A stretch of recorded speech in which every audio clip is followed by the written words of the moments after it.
sur les antennes d'Info Télévision. Mesdames, Messieurs, bienvenue au cœur de votre émission Le Grand Soir. Nous sommes ensemble comme à l'habitude jusqu'à 18h52. On aura encore l'opportunité ce soir de parler des problèmes qui nous touchent au plus haut point au Cameroun. On va parler de culture ce soir. Il y a quelques jours encore, on parlait de nos langues nationales qui souffrent le martyre et qui ont du mal aujourd'hui à exister dans l'ensemble du triangle national. On va ouvrir un peu plus ce soir. On va parler de façon générale de notre culture. La culturation des Camerounais interpelle au plus haut point. On tourne le dos à ce qui est essentiel pour le pays. Nos langues sont en voie de disparition. Nos traditions sont méprisées au détriment de celles des autres que nous embrassons avec beaucoup d'énergie. Comment comprendre cette nouvelle donne au Cameroun au regard des comportements des jeunes? On va en parler ce soir. On parlera également de téléphonie mobile. Je ne sais pas si quelqu'un me démentira, depuis quelques jours, le service est de très mauvaise qualité. Appel, Internet, SMS, je préfère ne pas égrener la liste qui effraie un tout petit peu. On met du crédit, mais on a du mal à communiquer. Alors aujourd'hui, on va essayer de comprendre pourquoi ça ne passe pas. Qu'est-ce qui pose problème pour qu'on ait un service aussi médiocre parlant de téléphonie mobile au Cameroun? Voilà la vitrine de votre émission. Installez-vous confortablement le temps d'une respiration. On dit bonsoir à ceux de nos panélistes qui ont réussi à braver la pluie et qui sont déjà installés sur ce plateau.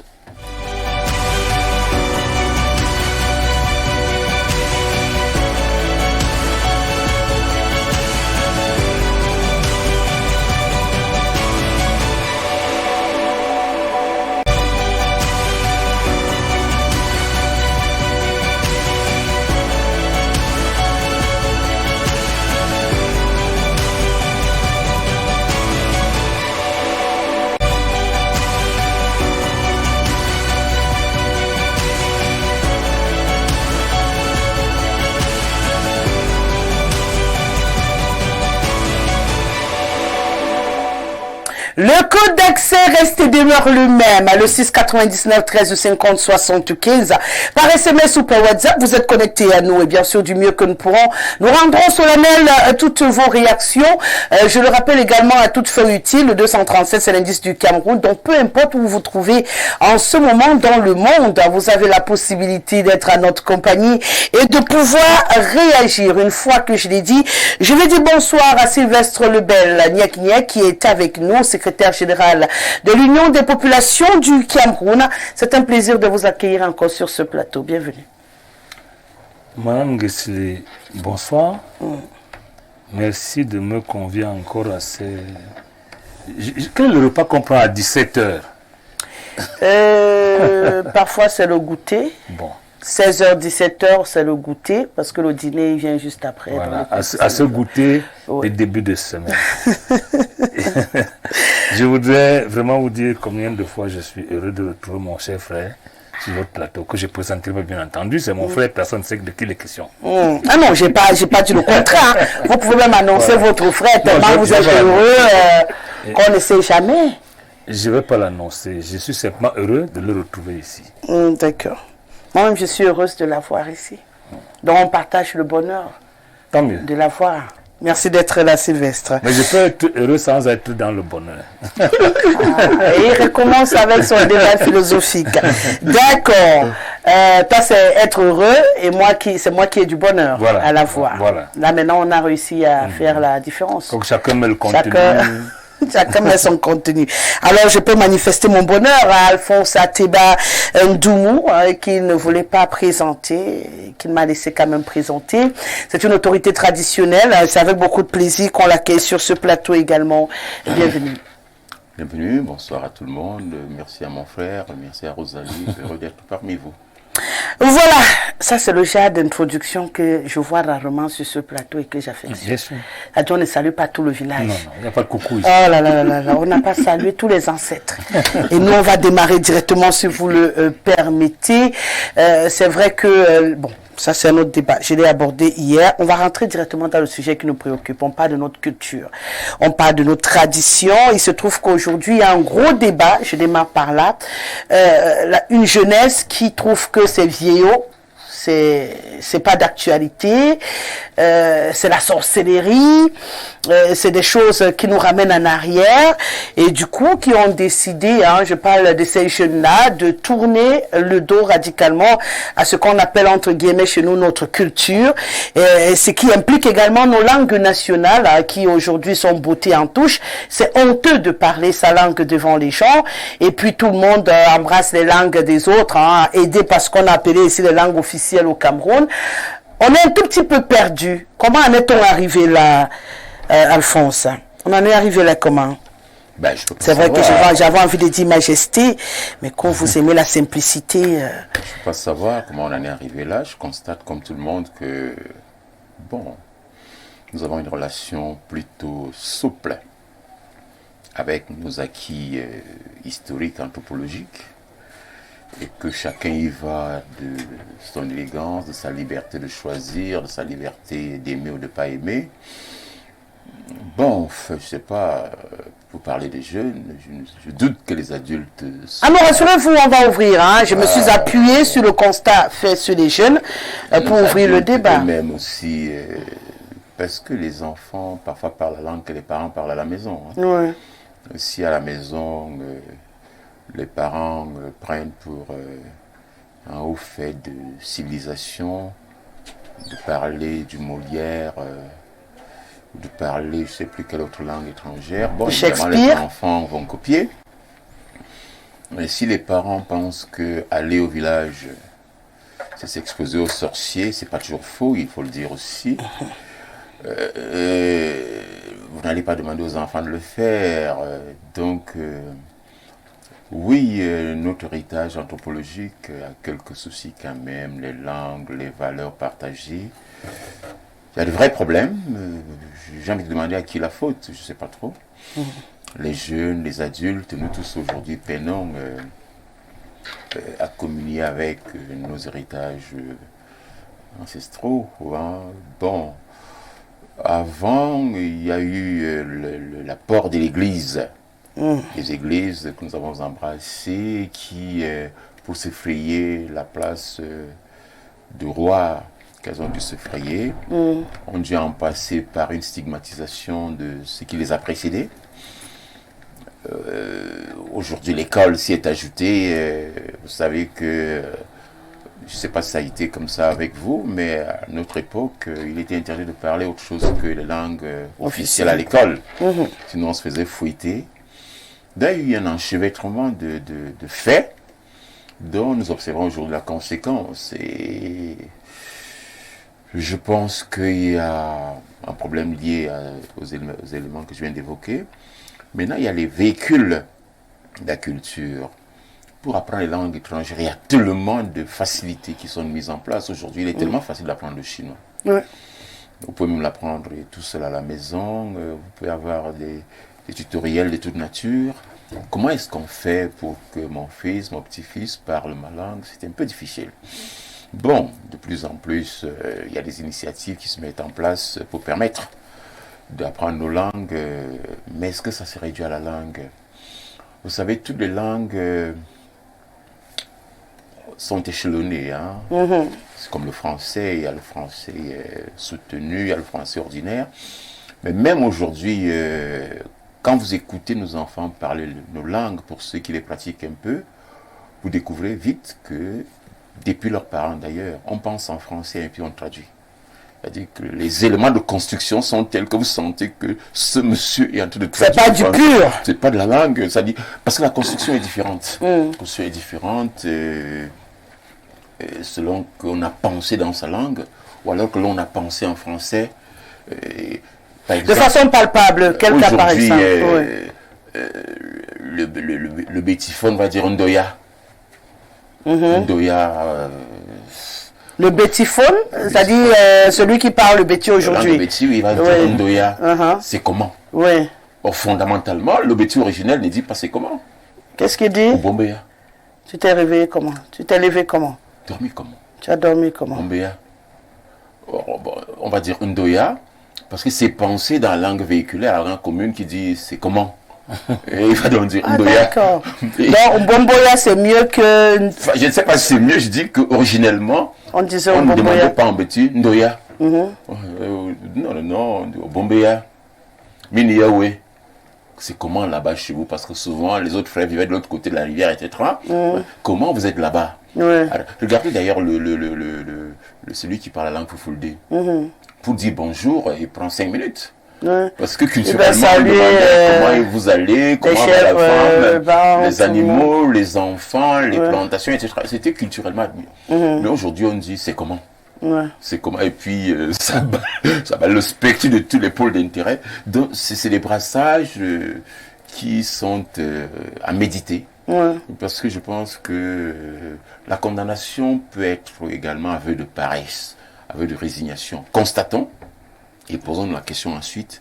Qu'est-ce qu'on doit faire? Qu'est-ce qu'on peut faire? On va sûrement avoir les réponses à ce qu'on doit faire, le temps de permettre à Sylvestre Lebel-Niek de nous apporter, à son avis, les raisons qui nous ont entraînés dans ce que nous vivons aujourd'hui. Il a parlé de l'Église qui est arrivée un peu coloniser les esprits. Il a parlé également de l'éducation qui aujourd'hui dans le temps, avait sanctionné ceux qui parlaient en langue. Du coup, pour être civilisé, on a besoin de bien parler le français, l'anglais, l'allemand et tout.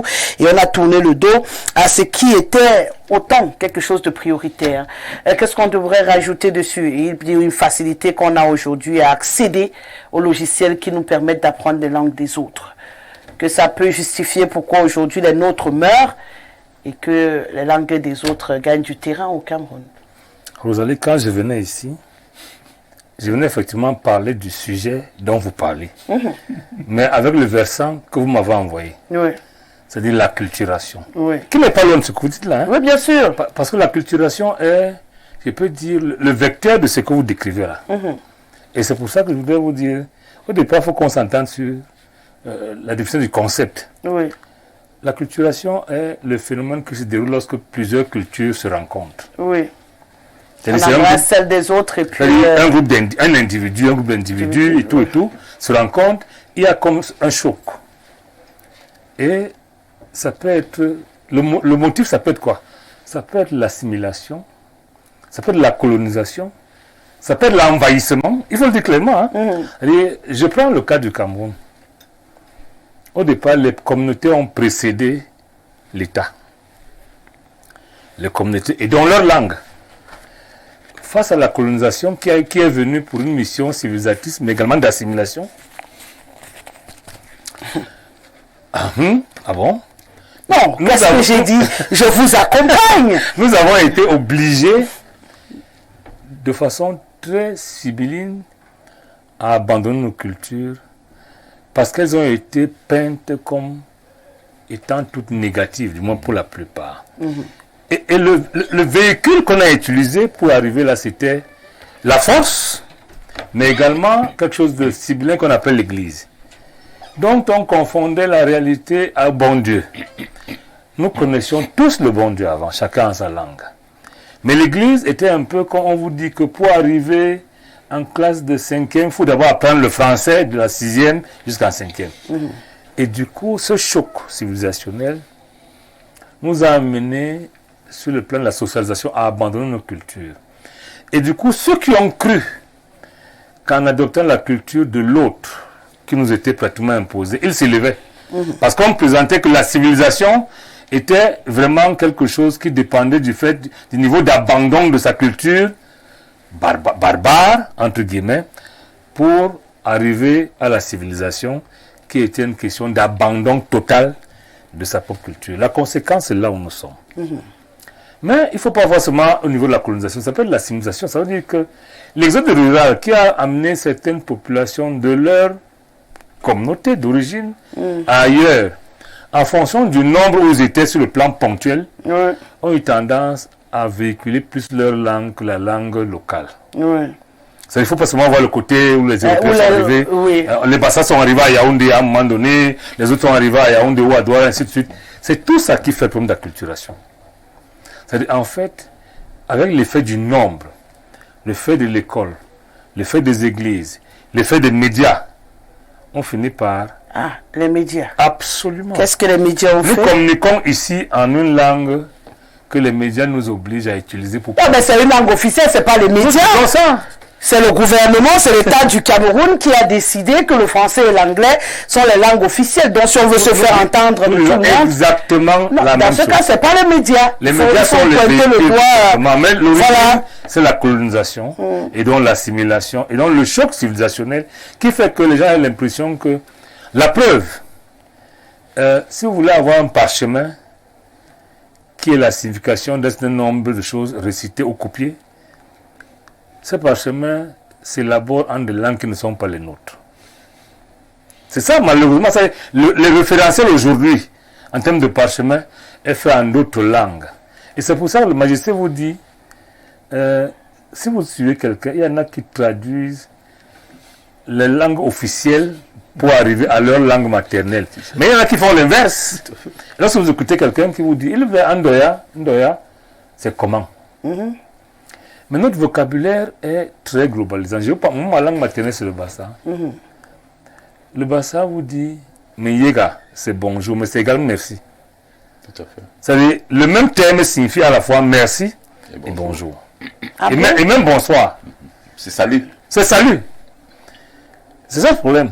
Donc, en la réalité... Donc, quand je dis Meyega, en même temps, c'est salut. Oui. Si tu me donnes quelque chose et te dis salut, c'est aussi normal. Non, c'est pas ça. Je vous dis que lorsqu'on dit Meyega, Meyega peut vouloir dire bonjour, bon après-midi, bonsoir, mais ça veut également dire merci. C'est-à-dire, lorsque je vous offre une bière, vous me dites Meyega Ngadak. Merci beaucoup. Oh, d'accord. Et à la fin, le vocable qui traduit tout ça à la fois, en français, veut dire salut. Ouais.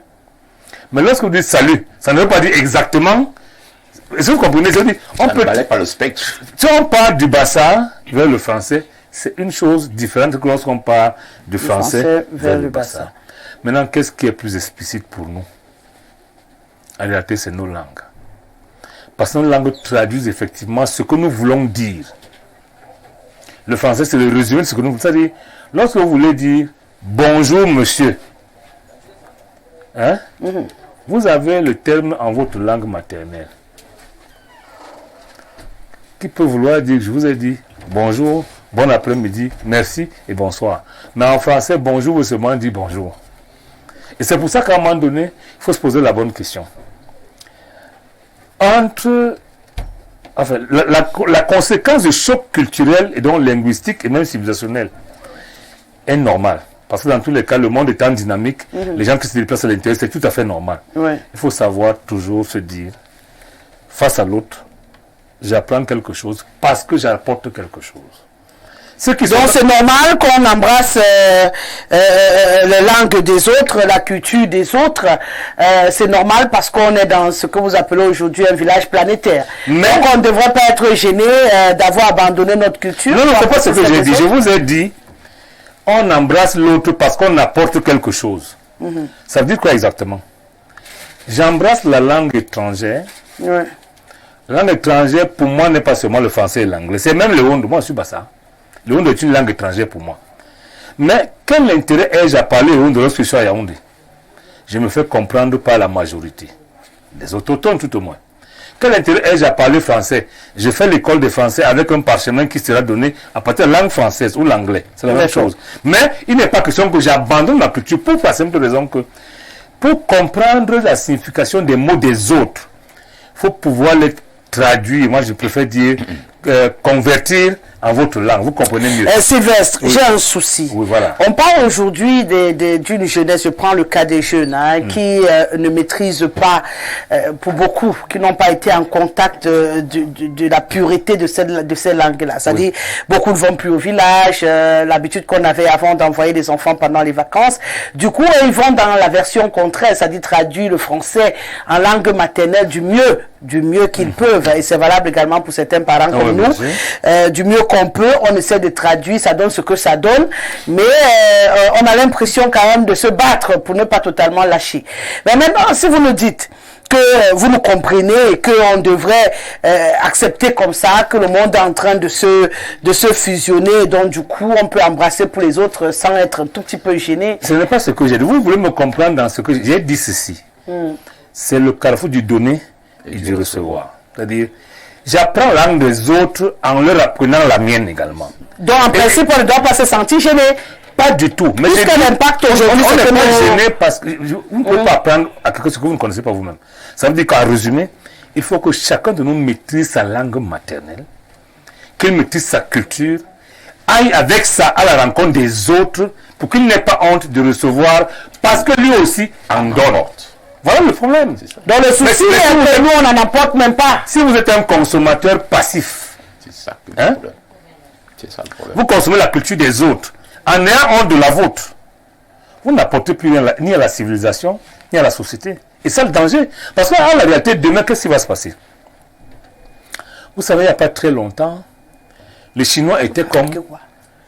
Les Chinois étaient une langue de la sorcellerie. N'est-ce pas? Oui.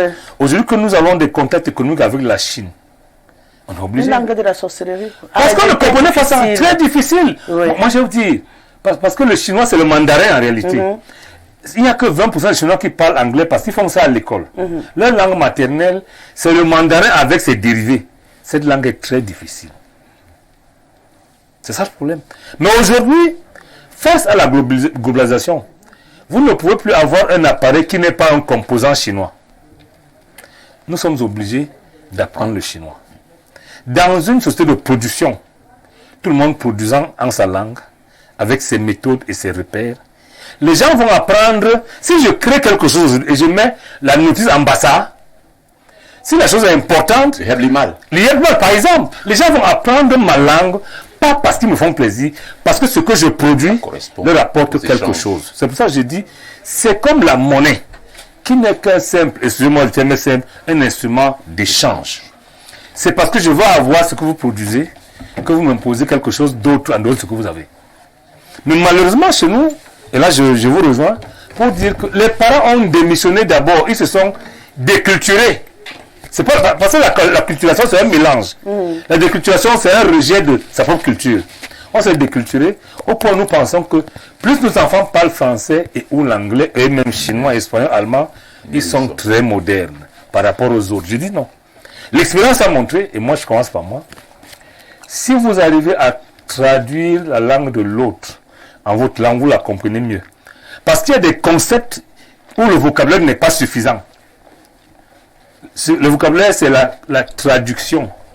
Mais il faut pouvoir trouver la signification.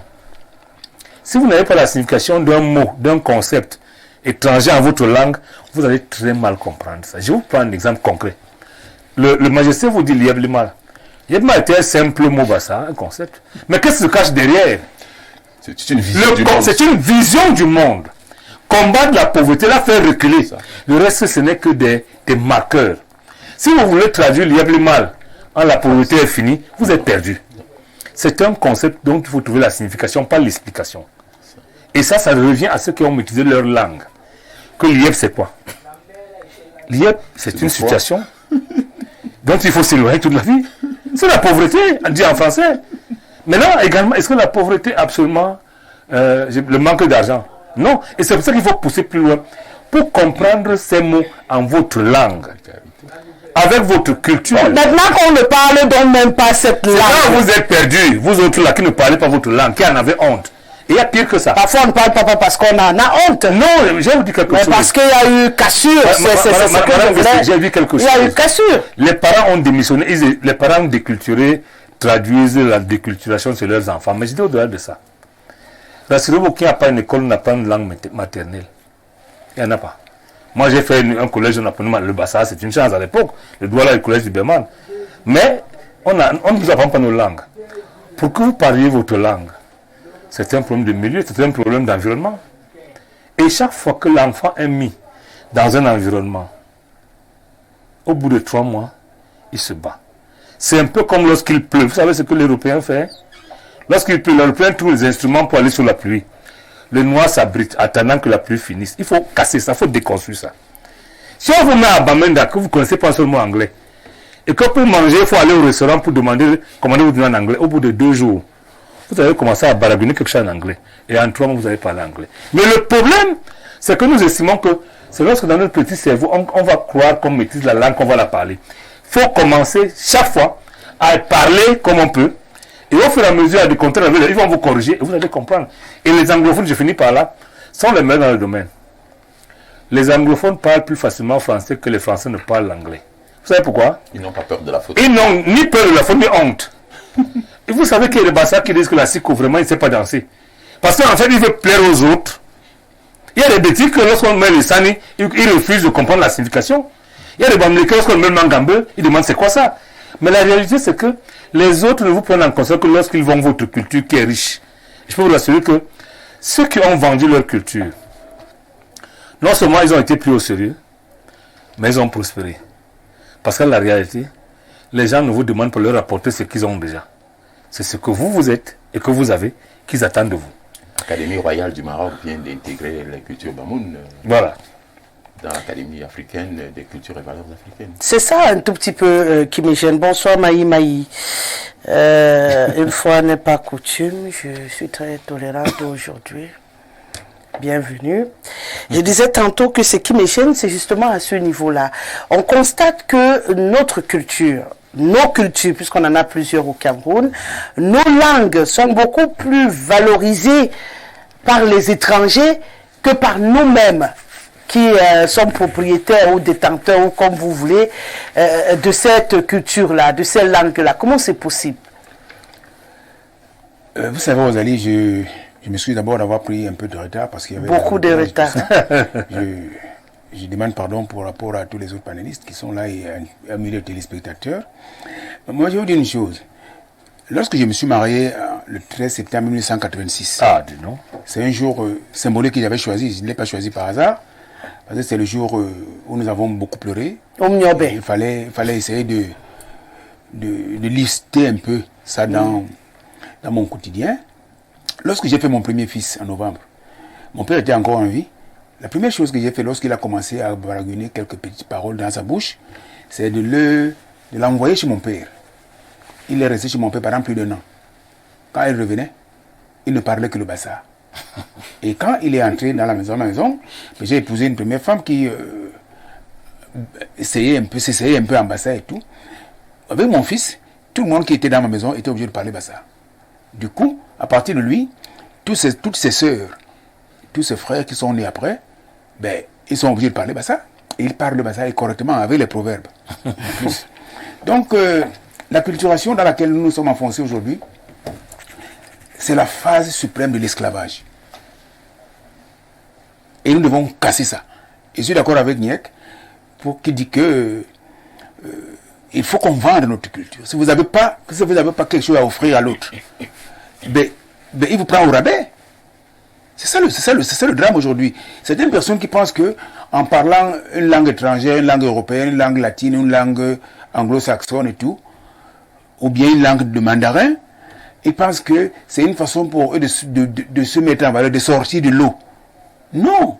En réalité, dans ce genre de concept, les gens sont en train de s'enfoncer. Et ils s'enfoncent non seulement eux, mais toute leur culture et toute leur civilisation. Et toutes les fois que la civilisation est morte, celle des autres ne peut pas remplacer la nôtre. De toutes les façons.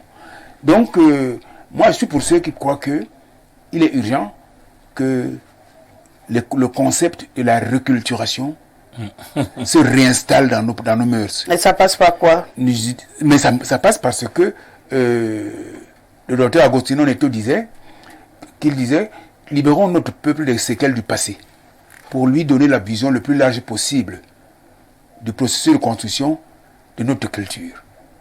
La culture, on peut la reconstruire, on peut la rebâtir, on peut la reconstituer. Je pense que je ne me trompe pas. Ça ne sera pas un recul? Ah non, mais voilà. Disons qu'aujourd'hui... Voilà. Évidemment, certaines personnes croient que en revenant à nos us et coutumes, à nos mœurs, à notre tradition, à nos cultures, on recule. Non. Je vais vous prendre un exemple simple. Je suis un Bassa. Chez les Bassa, il y a le baptême traditionnel qu'on appelle Kelia. Quand l'enfant est né, on ne lui donne pas un nom. Tant qu'il est un garçon, on ne lui donne pas un nom avant le 5e jour. Le 5e jour au petit matin, on fait ce qu'on appelle djinn.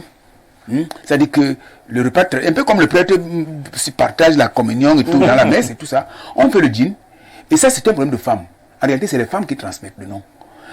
lorsque, avant 5 jours, l'enfant n'est même pas encore sorti de la maison. Le 5e jour, on part puiser une eau à la source. Les femmes, la mère de l'enfant et la grand-mère de l'enfant, si elle est en vie, portent le bébé garçon, le 5e jour, tôt le matin. On le met là où l'eau de pluie tombe. Et on verse l'eau qu'on a amenée de la source. On verse ça sur la toiture et l'eau descend sur l'enfant. Quand l'eau descend sur l'enfant qui est nu, il n'a rien. Bon. L'eau tombe sur l'enfant et l'enfant se met à crier. Quand l'enfant se met à crier, les femmes poussent les youyous, tout le monde est content et tout, parce que l'enfant a crié. Ça veut dire qu'il est vivant. Avant le 5e jour, on ne sait pas s'il est en vie. Hein. Vous comprenez? Donc, c'est vrai. Et s'il faut poser, s'il ne crie pas, si l'enfant ne crie pas là, on commence à essayer de trouver des moyens pour qu'il soit en vie. En fait, ça veut dire qu'il est mort. D'accord? C'est vrai pour les garçons le 5e jour, c'est bien pour les femmes le 4e jour. Et à l'inverse, lorsque quelqu'un est décédé chez nous, chez les Bassa, quand c'est une femme, c'est le 4e jour. On ne lave pas les mains, on ne se sépare pas d'elle avant le 4e jour. Parce qu'on se dit que d'ici, entre le 1 et le 4e jour, ben, elle peut revenir. Parce que pour nous, la mort n'existe pas, les morts ne sont pas morts. Bon, c'est vrai pour le 4e jour chez les femmes, c'est vrai pour le 5e jour chez les hommes. Le jour là, on lave les mains. Quand il n'est pas revenu, jusqu'au 5e jour, on sait que bon, il est parti. Alors on lave, on lave les mains pour libérer son esprit. Il s'en va. D'accord? Et puis on peut aller à la neuvaine pour essayer de faire le jour de la neuvaine, c'est le jour où on tient la tenue des palabres, régler les petits problèmes, les choses qui sont restées en suspens. Ça jusqu'aujourd'hui, on continue comme ça. Mais il y en a qui ne font plus ça. Mais je vais vous dire une chose, il y en a qui ne font plus ça. D'accord? Et les gens vont vous faire croire que son enfant, quand il naît là, on lui donne le nom tout de suite. Hein? Quand on lui donne le nom tout de suite, on s'en va le baptiser même le lendemain s'il veut, si c'est possible. Mais nous sommes en train de nous engouffrer dans la culture des autres. Ce n'est pas la nôtre. Mais peut-être parce qu'on s'est aussi rendu compte que peut-être il n'y avait pas un véritable impact quand on le baptise une semaine après, 5 jours après ou 2 jours après, il est baptisé. Qu'on lui donne le nom, qu'on peut voir le nom avant, pendant la grossesse ou à la fin. Parce que quand on verse l'eau de pluie qui tombe sur lui là, quand il crie, quand on verse l'eau sur la toiture, qui tombe sur lui là, quand il crie son nom. Non, il crie.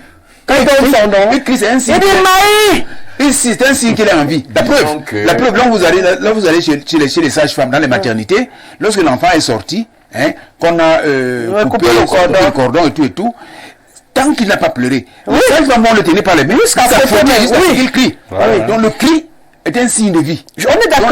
Mais pourquoi attendre le cri le 5e jour, le 4e jour, alors que dès la naissance, l'enfant crie? Mais parce que pour nous, on est en vie lorsqu'on a franchi qu'on est arrivé au 5e jour. Donc, si entre-temps un sorcier le mange, il ne va pas atteindre le 5e jour. Le sorcier peut manger ton enfant. Il faut que tu sois dans la cotisation que tu avais mangé l'enfant de l'autre.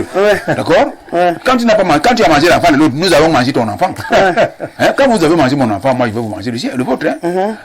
Je dis pas moi, de toute façon. Non, on comprend ce que vous voulez dire. Pour dire aux gens qui ont l'habitude de dire que c'est le voisin qui a mangé l'enfant, qu'en fait il a fallu qu'un parent ouvre la porte. Dans la culture latine, c'est pas possible. La culture latino-européenne ne nous a pas apporté le baptême. En réalité, ils ont copié le baptême depuis la Haute-Égypte, que nous pratiquons ça, depuis des milliers d'années, que nous pratiquons le baptême par l'eau, n'est-ce pas? Et ils ont essayé de calquer ça dans leur civilisation. Ok? Avant que l'église existe, comment ils faisaient pour baptiser les enfants? Ils n'avaient pas une façon de baptiser les enfants, mais nous on en a. Nous avons notre spiritualité. Donc, approprions-nous notre propre spiritualité, parce que chaque peuple doit louer son créateur. Je n'ose pas parler de Dieu, parce que Dieu, c'est plusieurs concepts. Chaque peuple doit louer son créateur dans sa propre spiritualité. Approprions-nous notre propre spiritualité, et nous retrouvons les marques de notre culture. D'accord. Si nous n'avons pas fait ça, je parle sur le contrôle de notre secrétaire général, que nous serons logés à très mauvaise enseigne pour les générations futures. Parce que dans 100 ans, dans 200 ans, si on n'a pas réajusté ça maintenant, les gens qui vont venir après nous n'auront pas l'occasion de réajuster parce qu'ils n'ont pas vécu ce que je viens de décrire là. Bon. Merci beaucoup. Ils sont nombreux aujourd'hui qui n'ont pas aussi vécu ça, qui ne sont pas encore morts. Vous croyez que vous Majesté. On a crié. Il a dit que le plus important, c'est de crier. Et on crie tous les jours de souffrance. Donc on crie. On est en vie. Oui. Un bantou qui résume un peu, que ce soit ce que M. Niek disait, ou ce que M. Maï vient de dire. C'est qu'aucun arbre ne prospère avec les racines du voisin. Aucun arbre ne prospère avec les racines du voisin. Pour qu'un arbre prospère, il faut que ses racines entrent dans son propre sol. Alors il portera le fruit savoureux qu'on en attend. C'est extrêmement important. Il y a des efforts qui se font à ce moment, parce qu'on a réintroduit les langues nationales dans le système scolaire. Mais, on va dire, c'est encore un peu comme cosmétique. Parce que véritablement, pour qu'on en sorte, il faudrait que nos langues et nos valeurs culturelles partagées soient articulées au défi de la société moderne. Parce que c'est en fait à ce niveau-là que se cache le piège. À quoi ça sert d'attendre le 5e jour pour donner le nom de baptême si la personne qui attend ne voit pas très bien l'utilité. Or, il y a une utilité. C'est celle-là que nous devons connaître. Votre déficit de connaissance, il vous fait croire que c'est une perte de temps. En fait, la société traditionnelle est très codifiée. Très codifiée. Moi qui suis chef, en général, les tenues de palabre, c'est avant le lever du soleil. C'est-à-dire que je dis aux gens, écoutez, demain, on commence à 4 heures. On fait un feu de bois, on s'assoit là. Il faudrait qu'on ait terminé avant que le soleil ne se lève. C'est clair. Qu'on tranche. Et si je suis obligé de traîner dans la journée, il faudrait qu'à 15 heures, j'arrête. Si à 15 heures, je n'ai pas soldé le compte de l'affaire courante, j'arrête et je reporte le lendemain. Parce qu'à 15 heures, nous ouvrons un autre chapitre de notre quotidien. Et si vous n'avez pas ces codes-là, alors vous vous retrouverez avec des zombies qui vous entourent à 15 heures, mais personne n'est plus là. En général, ils sont déjà partis à l'autre activité.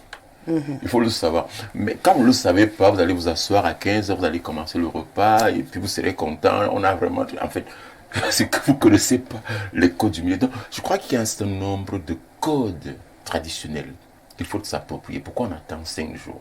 En fait, il y a une cérémonie d'accueil. Et l'accueil ne commence pas par la mère. L'accueil commence par les ancêtres. Quand on écoute, les personnes qui sont là écoutent les ancêtres. Souvent, ce n'est ni le père ni la mère. C'est pour ça qu'au moment de donner le nom de baptême, c'est quelqu'un qui... C'est exactement comme l'histoire biblique de Lazare et de Jean-Baptiste. Il était muet. Il s'appelait pas Lazare. Je vais retrouver le nom.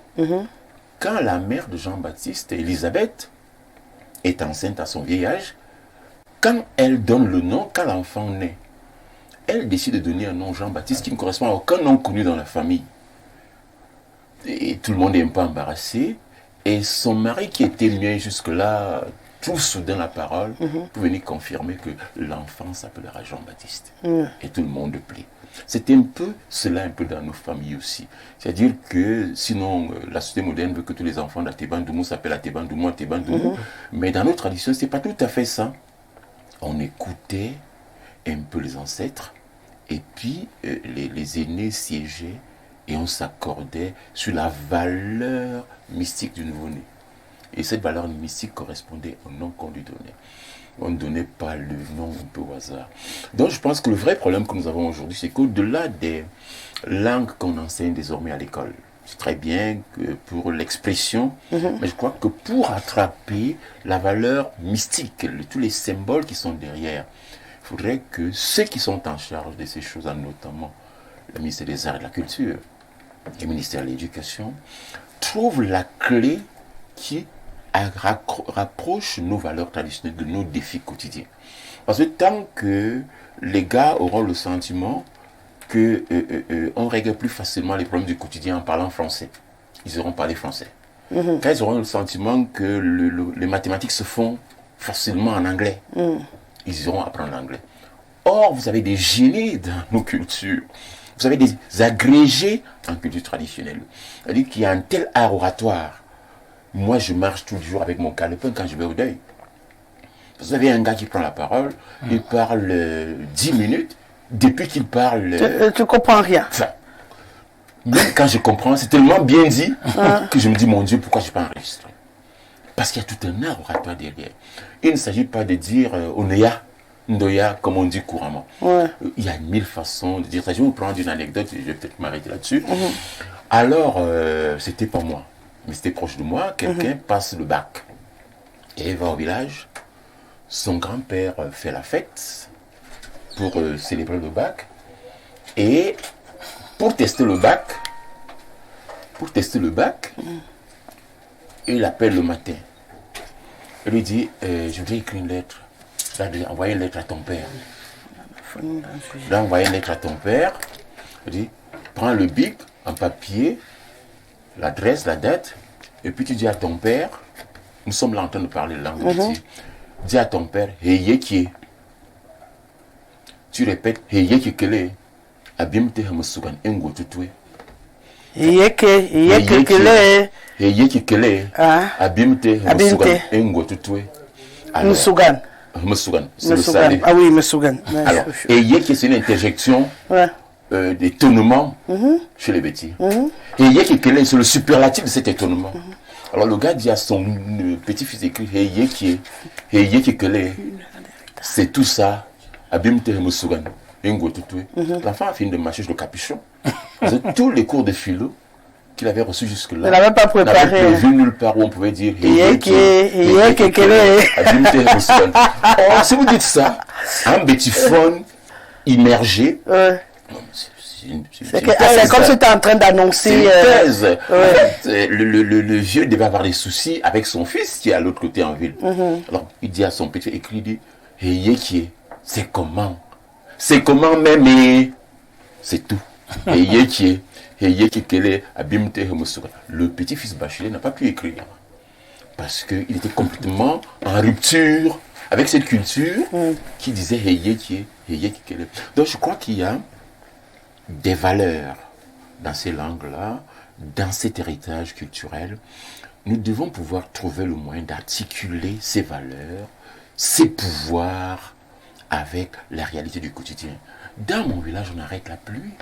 On arrête la pluie quand on n'en veut pas. Quand il y a deuil, là, on dit, bon, non, vraiment, il va pleuvoir du côté du lac, du côté de l'ambassade de France, mais pas ici. Et ça marche. Ça marche très bien. Sauf que quand vous quittez le lieu du deuil, mettez votre 4x4 tout de suite parce que c'est 100 mètres plus loin, vous tombez la pluie. Plus de. De même, quand on en a marre, on peut l'appeler.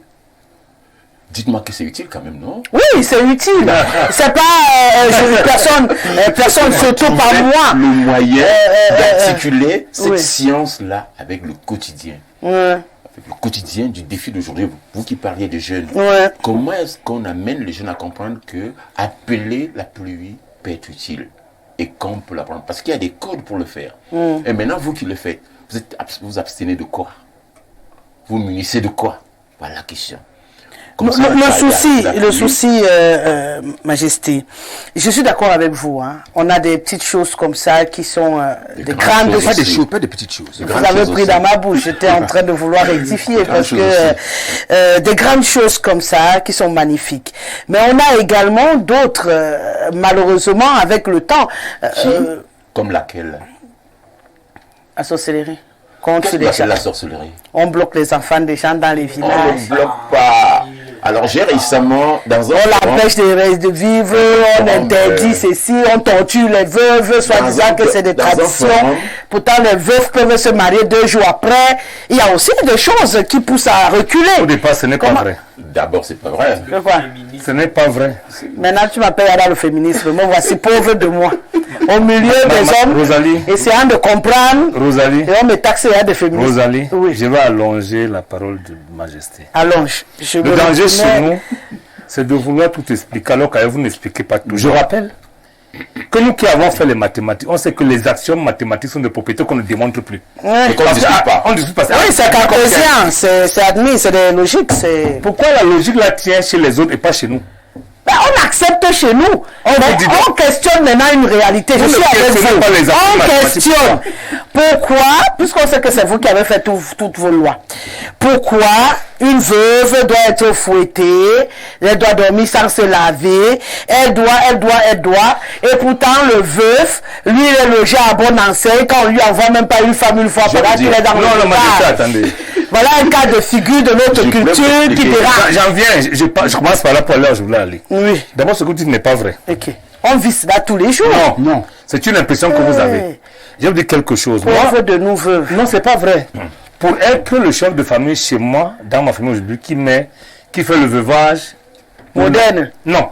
Veuvage ou non. Traditionnel. Ou non. Bien sûr. Ça veut dire que vous avez ouvert le jeu de choix. Non, vous ne comprenez pas. Le veuvage a des codes et des devoirs. Lorsque votre frère votre frère meurt et qu'il laisse sa veuve, le veuvage consiste à quoi? La protéger pendant un certain temps. De quoi? De tout. Et maintenant, à lui fournir le nécessaire pour vivre là où vous la mettez.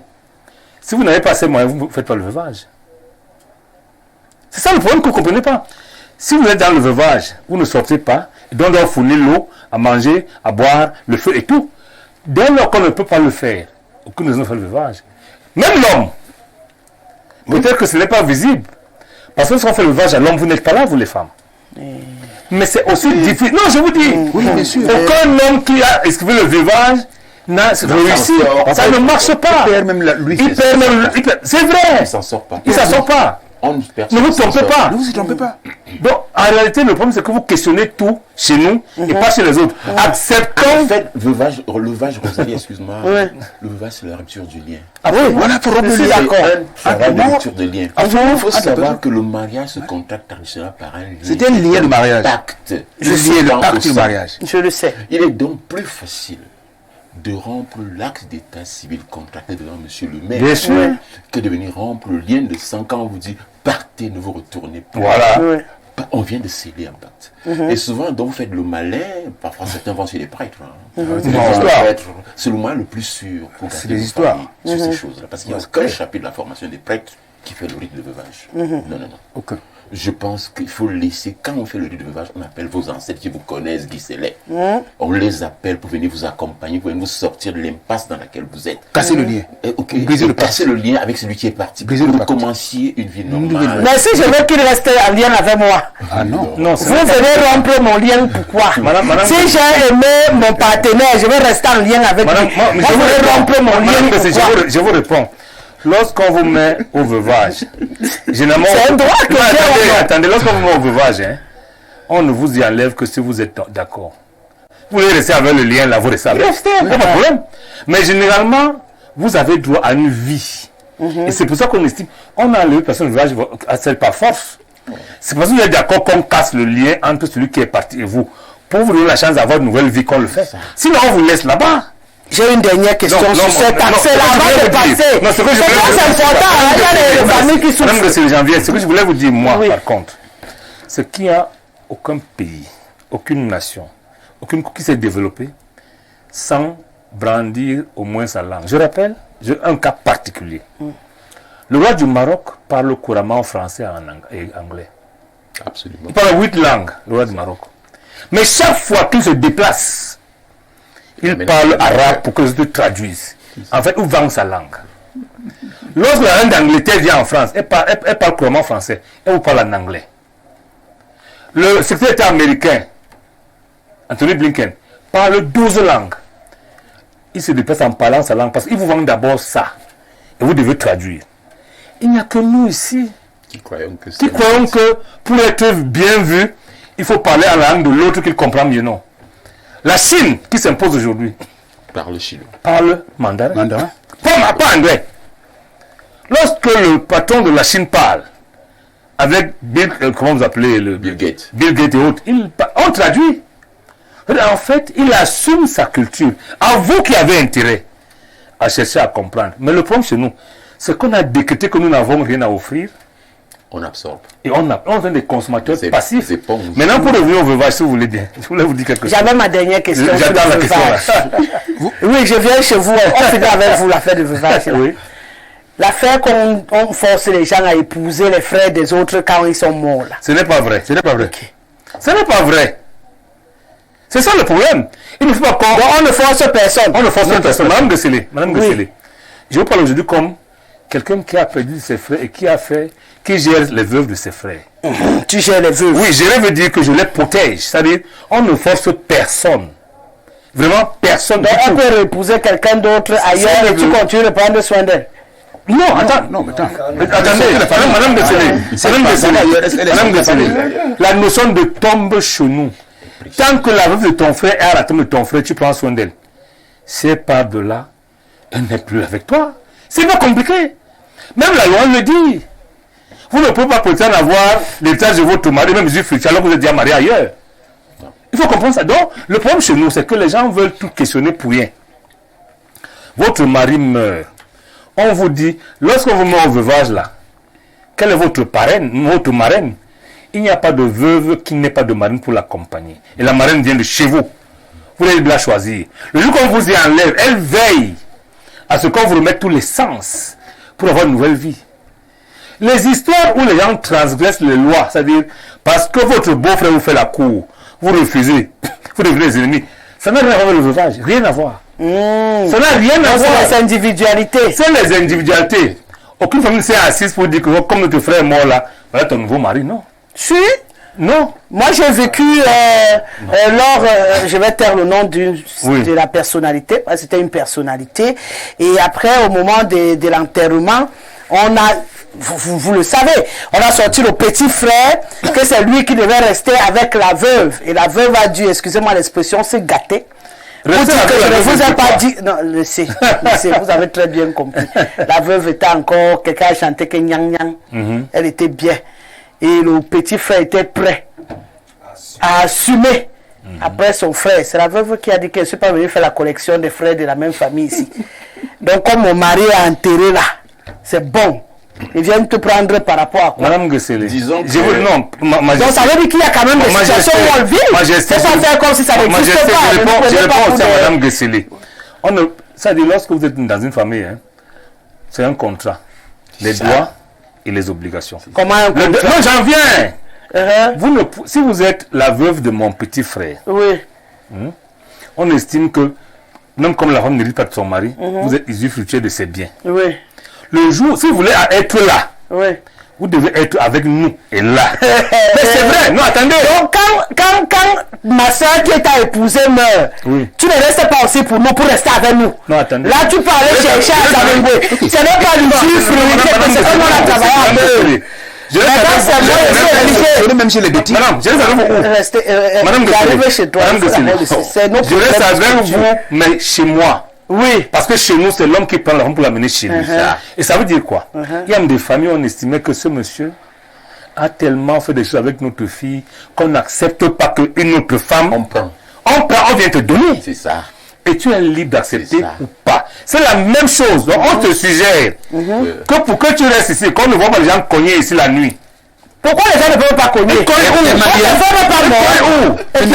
Chez vous comment? Ils cognent où? Donc j'ai travaillé maïs, tu allais très chaud. Donc j'ai épousé mon mari. On n'était rien. On s'est battu. Parfois même j'ai même investi plus que lui. Parce que ça aussi ça arrive. On a réussi à développer notre patrimoine. Il meurt. Je suis obligé de prendre un gars Bamenda pour venir. Même si c'est un gars arabe que je ne vais pas prendre. Tu vas aller là-bas. Je parle là-bas que c'est vous qui avez bâti. Non, s'il vous plaît. C'est vous qui avez bâti mon œuvre avec mon mari pour venir me dire si je vais épouser quelqu'un d'autre ou pas. C'est à moi d'organiser ma maison. Tu dis seulement de juger que je protège les biens de mes enfants. Mais d'où vient-il? Je pose la question. Non, laissez l'import. On a même les gars qui partent épouser les femmes, ils habitent chez eux là-bas. Donc, c'est normal. Oui. Dans la société, on a aujourd'hui la vie de souffrance. Dans la société traditionnelle que vous voulez décrire, le rôle de la femme n'est pas celui que vous voulez décrire. Ce rôle que vous décrivez là, vous avez le droit d'aller prendre qui vous voulez. Oui, c'est l'homme. Oui. C'est une importation culturelle que vous êtes en train d'appliquer. Malheureusement, c'est ça qu'on vous reproche. C'est ça. Non, vous n'avez pas compris pourquoi je soulève ce débat, Majesté. Je soulève ce débat justement pour dire que dans toute notre culture, dans tous nos pans de culture que nous avons, tout n'est pas que rose. Ça veut dire qu'il y a des gens qui n'étaient pas totalement heureux avec tout ce qu'on a et qui ont besoin également d'une certaine ouverture. Et si vous jugez justement que c'est des choses importées alors qu'il y a des gens qui sont malheureux dans la version que vous avez construite également, ça veut dire qu'on a un souci qui crée donc une cassure. Ce qui justifie aujourd'hui que d'autres tournent carrément le dos, alors que s'il y avait une légère évolution faite en interne dans l'appréciation de nos cultures, je pense que tout le monde resterait tranquille à l'intérieur. Regardez bien les personnes qui tournent le dos. C'est les plus malheureuses du monde. Non, c'est vous qui le Parce qu'elles se dites. retrouvent à mi-chemin d'un voyage sans fin. Non, c'est vous qui le dites. Elles n'ont plus aucune maîtrise de leur origine. Elles n'arrivent jamais à aucune destination. Parce qu'il y a un moment où le clinquant de l'expédient du bien-être urbain vous donne l'illusion d'y être arrivé. Mais il y a un moment où vous devez vous réconcilier avec vous-même. Faisons attention. Ces personnes qui sont mal à l'aise avec les valeurs que vous énoncez sont surtout celles qui connaissent mal ces valeurs dans leur fondement. Elles les jugent à partir de la porte. Il s'agit d'y accéder. Donc il faut que je pose le frère de mon mari. Quand je vais accéder, je vais voir comment il serait. Je pose une question. Mais je suis avec Maï. Ne répondez pas. Ne répondez pas. Est-ce que vous me questionnez? Non, attendez. Non, je pose la question personnelle. J'ai fait exprès d'ouvrir ce pan. Et comme je suis la seule femme sur le plateau, j'ai voulu vous exprimer un tout petit peu pour que vous compreniez. C'est tout. Je voulais avoir la vie. Si vous importez votre homme, non, on n'est pas pourquoi vous utilisez une expression si vous aucun problème, mais si vous l'importez, c'est son vos vous l'enterrez où? Attendez, il y a une question qui se pose à la table. Ce sont vos biens. Non, c'est pas les biens, je parle de la vie. Vous venez donc discuter dans la maison de quelqu'un où il avait son épouse et ses enfants. Madame, ça c'est fini. Mais j'ai dit, après non, ce n'est pas fini, c'est de là que tout part. La mort de votre mari est un lien qui est cassé. Oui. Vous êtes libre selon la loi d'importer quelqu'un venir la mettre dans votre maison. Oui. Lorsque ce monsieur meurt, vous l'enterrez où? Mais puisque je suis en ville, on peut l'enterrer dans son village. Ah, en ville seulement. Bon, d'accord. On peut l'enterrer dans son village. Vous êtes quoi dans son village?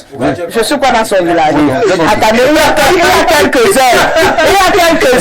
Attendez, il y a quelques heures. Non loin d'ici. Oui. On a enterré quelqu'un dans ces conditions-là et ça s'est très bien passé. Ah bon? Ça, ils ont mangé, ils ont bu. Le gars est dans le sol. C'est le plus important. Je ne crois pas qu'on enterre quelqu'un en suspension. Le plus important, c'est qu'il rentre dans la terre et qu'il ait un repos. Donc, ce n'est pas automatiquement au village. Ça peut être dans ma cour, ma maison, mon terrain.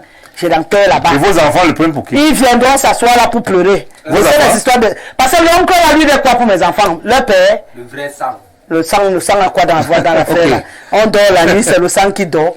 Oui, Maï.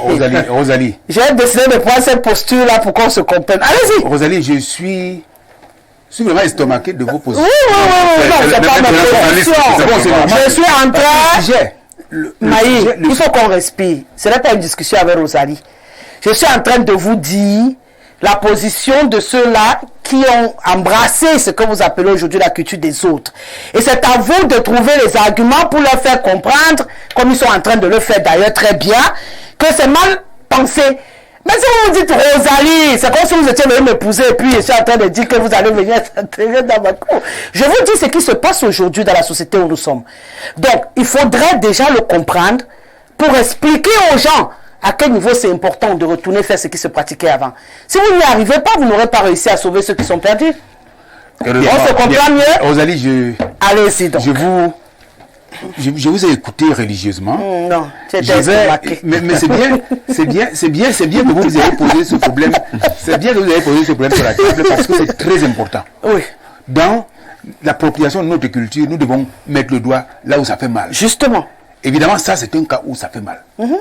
Moi, je suis le produit. Vous savez comment de quoi je suis le produit? Je suis le produit de la femme d'une veuve. En 1914, d'accord, quand les Allemands arrivent, ils enlèvent ma grand-mère à son mari. Son mari s'appelle Mahima Poha. Ils l'emportent avec elle en pays boulot. Ma grand-mère parlait couramment boulot. D'ailleurs, les cuisines de pays bêtis et tout, elle était experte là-dedans. Est-ce qu'elle a fait là-bas pendant 4 ans? Bon, maintenant, quand l'Allemand est en débâcle, les armées allemandes s'en vont. Et ma grand-mère reste en Pays Boulot. Elle vit là-bas, elle fait tout ce qu'elle fait là-bas. Bref, elle ne sait même plus le chemin qui doit l'amener chez elle. Pendant ce temps, son mari est resté, ça dit que mon grand-père. Non, pas mon grand-père, c'est pas mon grand-père. C'est-à-dire que le grand frère de mon grand-père, lui, il reste et il est dans tous ses états. Tous les jours, ou une fois toutes les semaines, il s'en va poser le Ngambi. D'accord? Il s'en va dans le radeau de l'araignée pour vérifier s'il doit se prendre notre femme ou bien si Ngongwale reviendra un jour. Toutes les fois, le Ngambi lui dit que ton épouse va revenir. Et puis un jour comme ça, il y a une maman, grand-mère qu'on appelait comme Longvignara. Elle avait le cheval. Elle allait jusqu'au Gabon, jusqu'à Angola, elle a d'autres chevaux et tout. Elle a été passée en Pays Boulot. Elle voit Ngongwale. Elle dit, mais ça, c'est ma nièce ici. Qu'est-ce qu'elle fait ici? Et ma grand-mère lui racontait que je suis allé venir ici avec les Allemands. J'ai même fait un enfant avec un Allemand. Quand les Allemands étaient en débâcle, ils sont partis en emportant mon fils métis avec eux. Et je suis resté ici en Pays Boulot, je ne sais pas comment il fait. Il dit, monte derrière le cheval. Alors, elle monte derrière le cheval et elle ramène Ngongwale, n'est-ce pas, chez son mari. Par cette joie, 6 mois après, parce qu'il était très content de revoir retrouvé son épouse, il meurt. Lorsqu'il meurt, le fils de son frère, qu'on appelait Ngimbu Bayemi, n'est-ce pas, il reste avec ma grand-mère. D'accord? Avec ma grand-mère, il fait 4 enfants. Attendez. Allez-y, je ne vous interromps pas. On attend l'antenne net dans cette avec ma grand-mère, il fait 4 enfants. N'est-ce pas? Voilà. À ces 4 enfants, il s'en approprie le nom. Alors qu'il est venu trouver la veuve de quelqu'un. Il ne donne pas le nom du veuf d'un seul enfant au mort. C'est-à-dire à Mahimapoa. Qu'est-ce qui fait ce que quand Ngongwale fait un enfant, l'enfant meurt? Alors on s'en va dans le Ngambi. On s'en va venir vérifier l'oracle. L'oracle lui a dit que, mais cette femme-là, vous oubliez que c'est la femme de quelqu'un? Son mari est mort. Et vous faites les enfants, vous ne donnez pas le nom de cet enfant. Le jour que mon père est entré dans le corps, dans le ventre de ma grand-mère, quand il est né, on a donné le nom de Mahi. C'est le nom que je porte aujourd'hui. Ce n'est pas le nom de mon grand-père. C'est le nom du mari, du véritable mari de ma grand-mère, qui lui, il est mort, n'est-ce pas? Et son frère est resté avec la veuve, avec l'épouse. C'était une belle femme. Elle était c'est toutes les belles femmes qu'on discute comme ça. On discute tout le monde. Je ne laisserai pas quelqu'un, si vous étiez la veuve de mon frère, je ne laisserai pas quelqu'un vous venir vous chercher. Je ne ferai pas de cadeau. Ça, c'est certain. Bon, maintenant, le jour que ma grand-mère donne mon père en vie, en 1922, d'accord, on donne le nom de Maï à l'enfant. D'accord? Quand on donne le nom en souvenir du vrai propriétaire terrien. Quand on donne le nom de Maï à l'enfant, la mortalité infantile s'arrête. Oui. Les autres enfants naissent et tout le monde est en vie, il n'y a pas de problème. D'accord? Ça, ce n'est pas un détail. C'est même très important. Si ma grand-mère n'était pas restée dans la famille, parce qu'en réalité, chez nous, on dit Pembok, Mbombok, Mourambok. C'est-à-dire que la vipère du peuple, le bois du peuple, la femme du peuple. D'accord? L'épouse du mari, mais la femme du peuple. D'accord? C'est-à-dire que je ne rencontre pas la femme de mon frère avec ses valises en train de partir, de fuir le mariage et je la laisse passer. Non, en fait, c'est ça que je voulais dire à Rosalie. Mais je la laisse pas partir. Les femmes étaient je l'arrête. Au chemin des communautés. Et je la ramène à chez son mari et on tient. Donc vous pouviez partager une femme, c'était pas grave quoi. Non, c'est pas ce qu'on dit. Vous avez pas compris mal. Non, je le dis peut-être en français du blanc, c'est pour ça que ça peut choquer. Mais c'était exactement ça. Maintenant. On pouvait un peu se gérer, il y a pas de souci. Même les juifs, même la culture des juifs là, qui a fait le lit de la culture civilisationnelle des occidentaux, n'est-ce pas? Quand vous remontez la lignée de Jésus-Christ, votre Jésus-Christ là, quand vous remontez cette lignée, n'est-ce pas, vous constatez qu'il y a un problème de veuve dedans. Non, il faut Maï, l'histoire des Aïe, il faut laisser le blasphème sur mon plateau. Non, revenons sur notre culture. D'accord. Laissons celle des autres. On a dit qu'on ne peut pas embrasser celle des autres aujourd'hui. Maintenant, si ma grand-mère était sortie de la famille de son poids, je vous assure que je ne serais pas là. je ne porterai pas le nom de ma vie, peut-être que je ne serai même pas né. Je suis d'accord avec vous. C'est vrai pour moi, c'est vrai pour d'autres. Je ne peux pas parler des cas des autres. Il y en a comme ça, légion dans ma Donc tu aurais pu naître ailleurs. Ah non. Rosalie, Je ne serais pas né aujourd'hui. Totalement. Bon, maintenant, à côté de cela, il y a ce que nous appelons.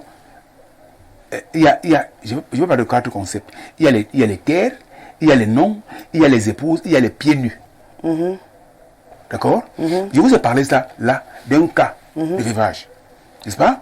Où une femme qui est encore en âge de procréer, n'est-ce pas, continue à faire prospérer le sang de la famille. C'est ça. La lignée. Le respect de la lignée, c'est très important pour les Africains.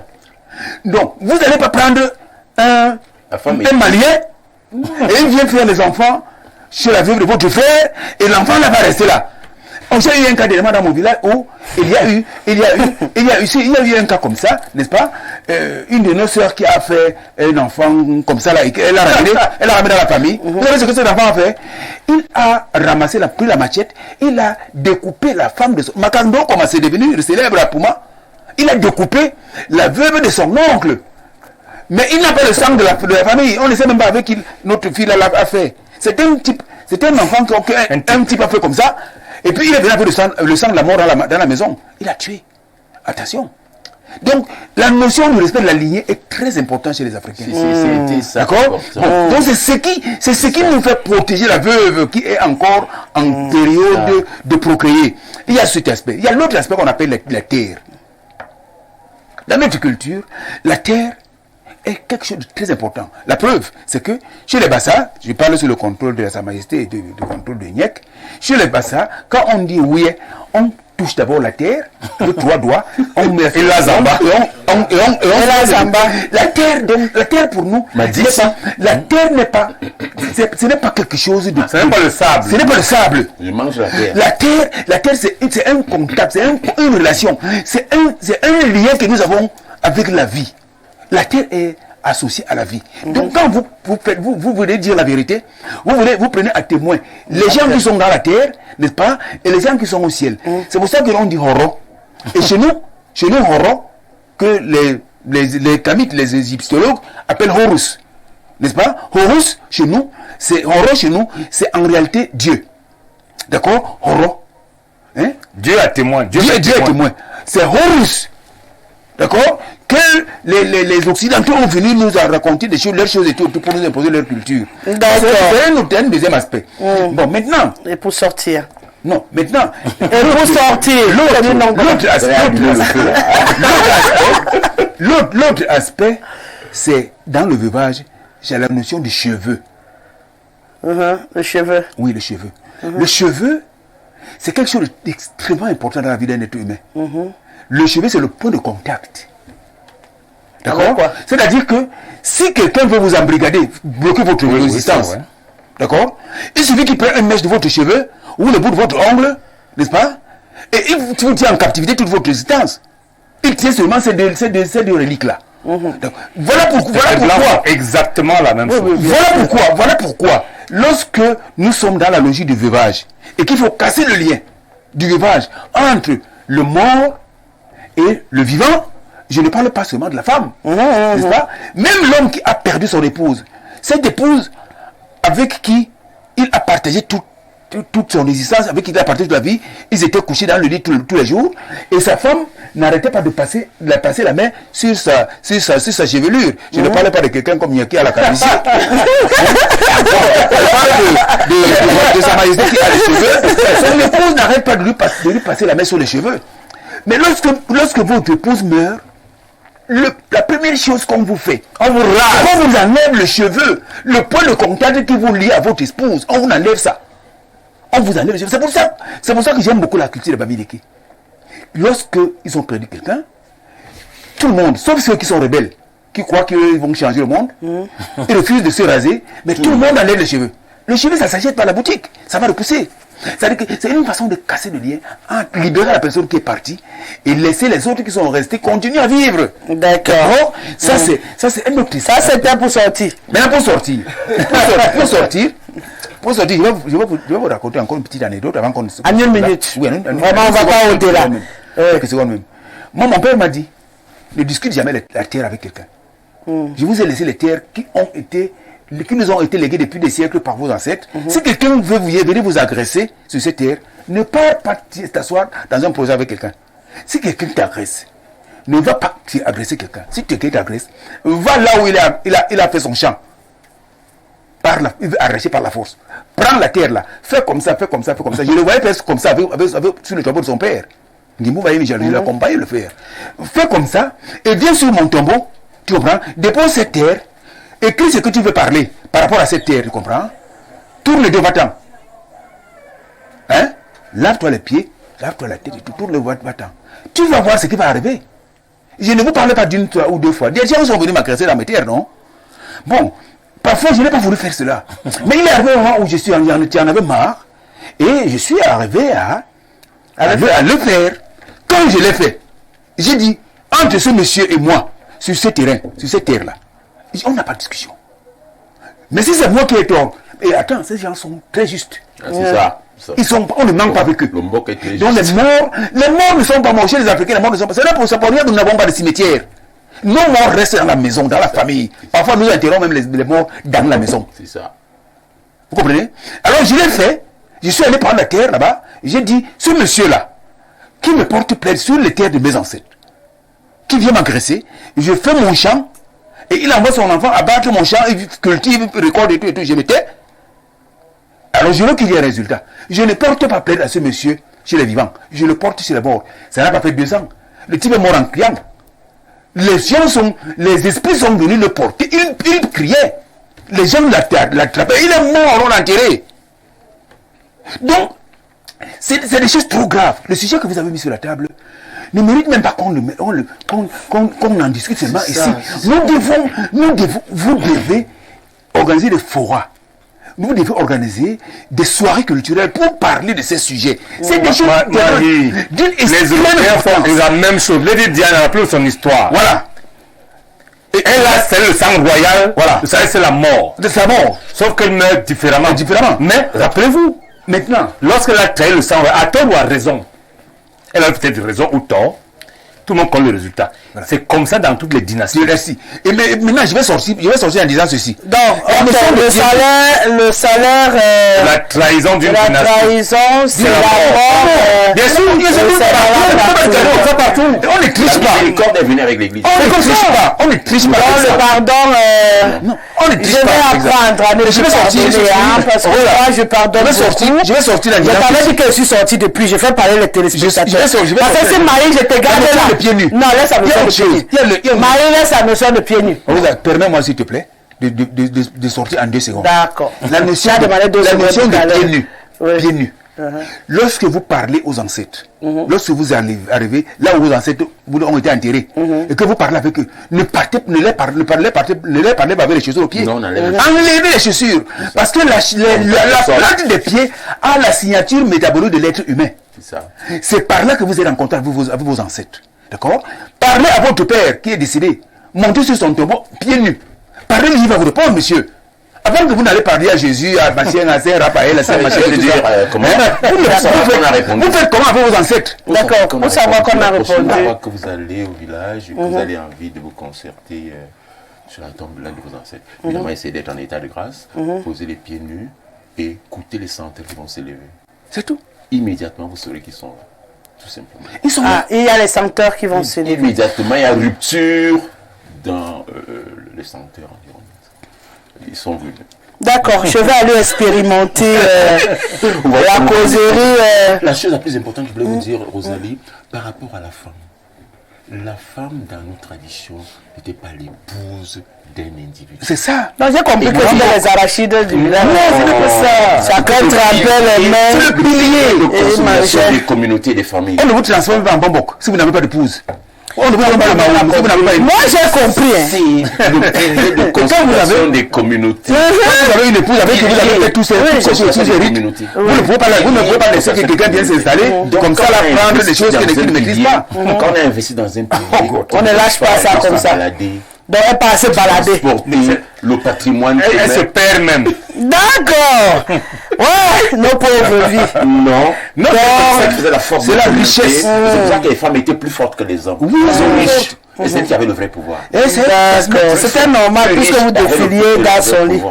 C'était logique. C'est elle qui transmet le pouvoir de génération en génération. Mais sauf qu'aujourd'hui, on les appelle les bordels. Non. Sauf qu'autant, non, attendez, respirez. Non. Autant on avait le grand mot, le pilier des communautés. Si, ça. Aujourd'hui, quand on est le pilier d'un quartier, on dit que les bordels. Je vous dis que- Attendez, j'ai fini de lire. Il a dit que c'est la Ok, elle peut être le pilier de la même famille.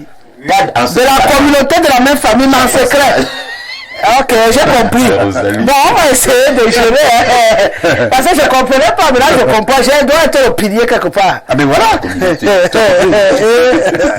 Mais dans la discipline, pas dans les hommes. Vous êtes même dangereux. Dans la discipline, pour le tenir. Dans la discipline. Dans la discipline, pas dans les hommes.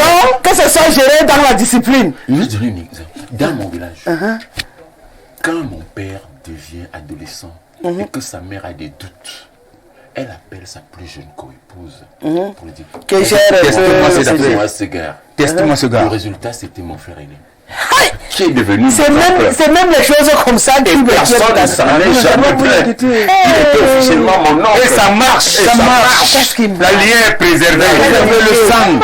Le sang est de mon frère aîné. Vous êtes là, vous prenez une femme, vous prenez sa soeur, vous trouvez. En tout cas, on aura l'occasion de continuer cette histoire. Léa et Rachel étaient mariés. Non, c'est pas un regard occidental. C'est un regard normal. C'est normal. Regard emprunté. Ça veut dire que. Bon, je dis. Le contraire de la LGBT. Hein. Non, non, Voilà, toi pas dans ce choix. Voilà, c'est ça. C'est pas le contraire. C'est pas le contraire. Madame Rosalie, la différence entre la langue vernaculaire, le dialecte et la langue officielle. Déjà, vernaculaire, dialecte, je botte en touche. C'est ce que nous on a appelé nos langues nationales. Tout simplement. D'accord. Et les langues officielles sont les deux langues que vous avez ici, le français et l'anglais. Instituées par décret. Instituées par décret. Voilà. C'est ça la différence.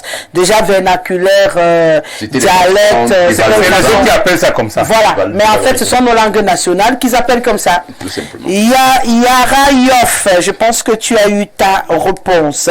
La culture d'un peuple est sa lettre de noblesse, sa carte d'identité au Forum des Nations. C'est par les cultures seulement que les cultures se suivent et correspondent à l'âme des peuples. Un peuple sans âme est un peuple mort, disait Amadou Aïdio. C'est Papa Inak qui nous le dit depuis Garoua ce soir. Bonsoir Rosalie, bon débat ce soir. S'il vous plaît, parlez un peu du prix de la dot très élevé chez les petits qui empêche certains mariages. Je vous promets que si je continue, le deuxième sujet reviendra demain. Parce que ce sujet est tellement passionnant, je dois avouer. Ce sujet sur la dot. C'est la dot. Très bien. Donnez-moi quelques secondes, vous allez donner un mot dessus. Parce que c'est important, hein. On a l'occasion de vous avoir aujourd'hui. On aura tous les problèmes de télécom demain. Hein? Tout ça. On aura toujours les problèmes de télécom Donc, demain. Donc on peut se puiser sur la culture, il n'y a pas de souci. Bonsoir Rosalie, nos langues disparaissent parce qu'on a honte de nous-mêmes. Développons-nous d'abord, c'est-à-dire acquérons la technologie, la technoscience, le reste viendra après. Jacques le Jaguar depuis Saint-Mélima. Bonsoir très chers aînés, oui, nos cultures sont en train de partir. On ne peut pas parler nos langues sans y mettre du français ou même de l'anglais. Comment voulez-vous qu'on promeuve nos langues? Achille Aimé depuis Yasayatika Douala, parlons français comme c'est le cas et restons tranquilles. Bonsoir à la reine du micro. L'État est responsable de la disparition de nos cultures. Dès la base, il fallait avoir au programme scolaire certaines de nos langues maternelles, comme c'est fait au Sénégal, où le chef de l'État, lors des apparitions publiques, s'exprime en Wolof et en français simultanément. Et le Wolof est une langue officielle là-bas. Martin Denguey, dans la Sanaga maritime. J'espère que là j'ai bien prononcé. Bonsoir au plateau. Par rapport à nos cultures, nous devons souligner que beaucoup de nos cultures sont devenues caduques du fait de leur caractère inhumain, mythique et même diabolique, notamment la dot, le veuvage. Je pense que j'ai ouvert le veuvage, on va ouvrir la dot dans quelques secondes.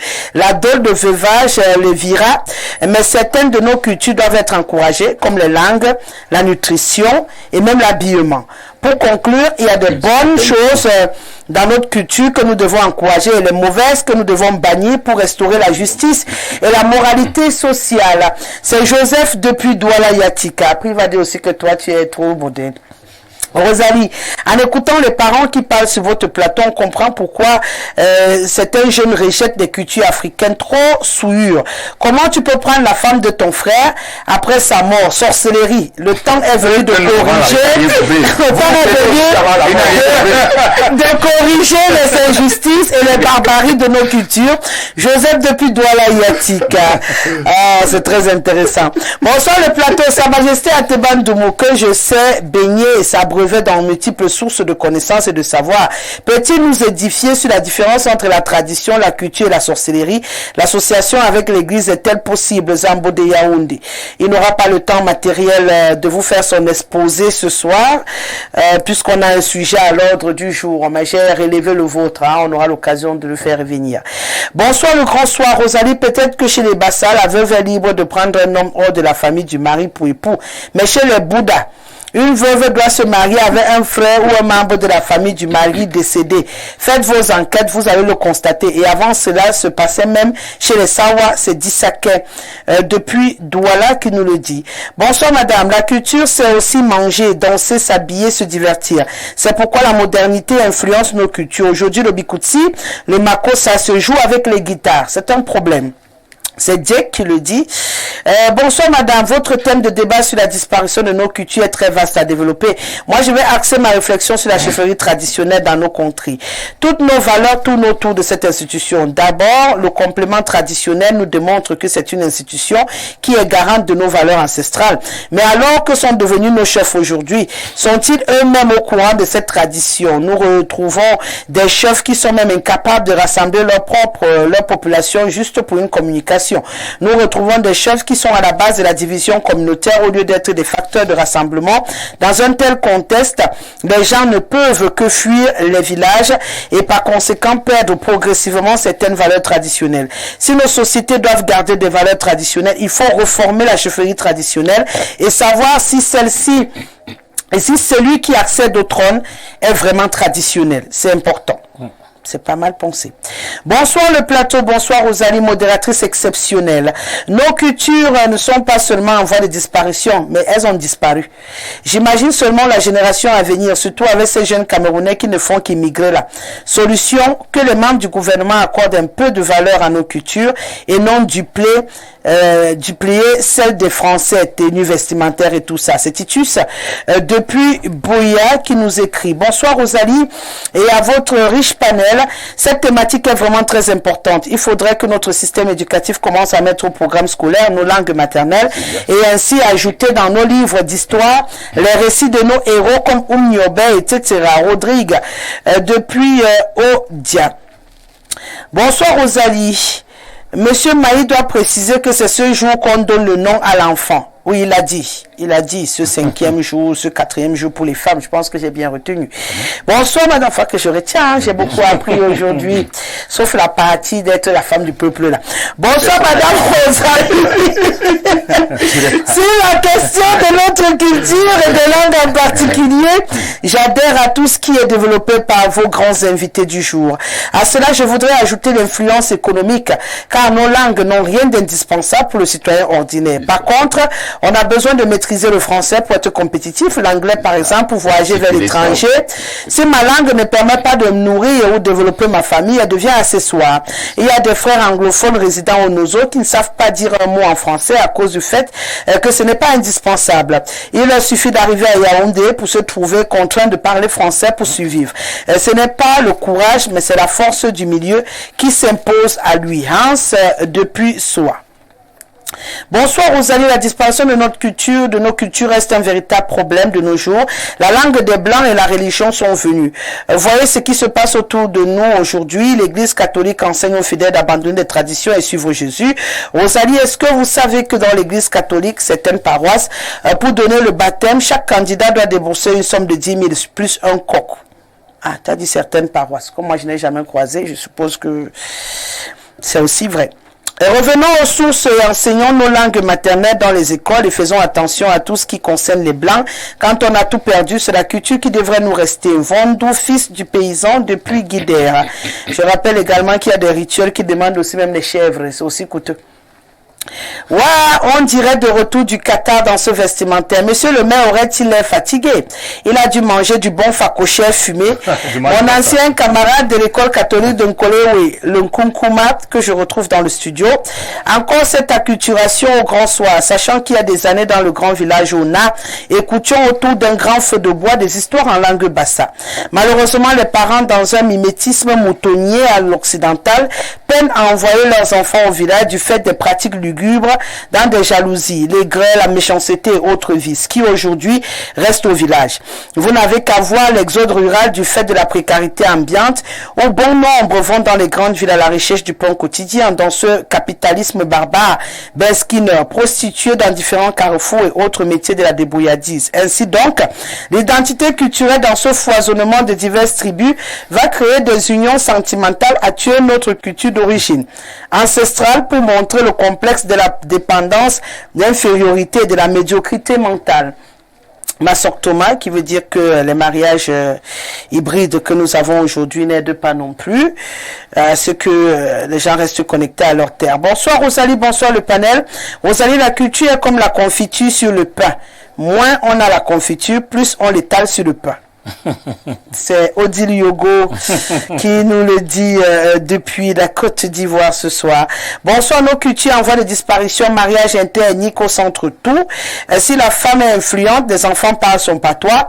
L'absence des hommes qui fuient des maisons à cause de trop de charges. Tout de suite, des enfants ne se retrouvent plus. Franck depuis Bokito. Merci Franck d'accuser quand même les hommes un peu ce soir parce que j'avais l'impression que ils étaient purs. Bonsoir la famille, comment peut-on accepter prendre la femme de son frère après son décès? C'est de la pure sorcellerie. Voilà, la pure sorcellerie.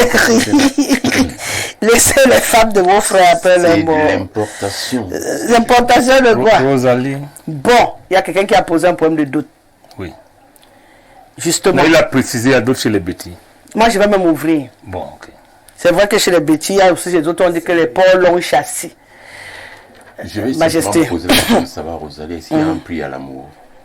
Non. Raison pour laquelle on ne doit pas facturer l'amour. Écoutez, est-ce qu'il y a un prix à l'amour? Si on dit non, il n'y a pas de valeur attachée à ce qu'on vous donne. Toute personne n'est obligée de se marier. Si vous sentez que c'est trop cher, vous laissez. Je pense que le débat sur la cherté de la dot masque notre débat. Lequel? J'ai le sentiment que dans la frénésie à multiplier les situations de viens au reste, les gens posent un faux débat. Moi, je pense que vous partez prendre la fille de Troui qui s'appelle Rosalie Guisselet, sur qui ses parents ont investi. Il est bon de donner quelques cadeaux aux parents. Quelques cadeaux aux parents. On est d'accord. Il y a des situations scélérates. En général, elles sont circonscrites dans les familles où le vrai géniteur est décédé. En général, quand le chef de famille, le modérateur de la famille est décédé, et que les gens de la famille d'à côté viennent un peu en parasite profiter de la fille qui part, c'est ces situations-là qui sont qui donnent ces explosions naturellement et partout. Parce que moi, à Théba, qui suis père d'une dizaine de filles, je crois, je ne pourrais jamais. Tu crois?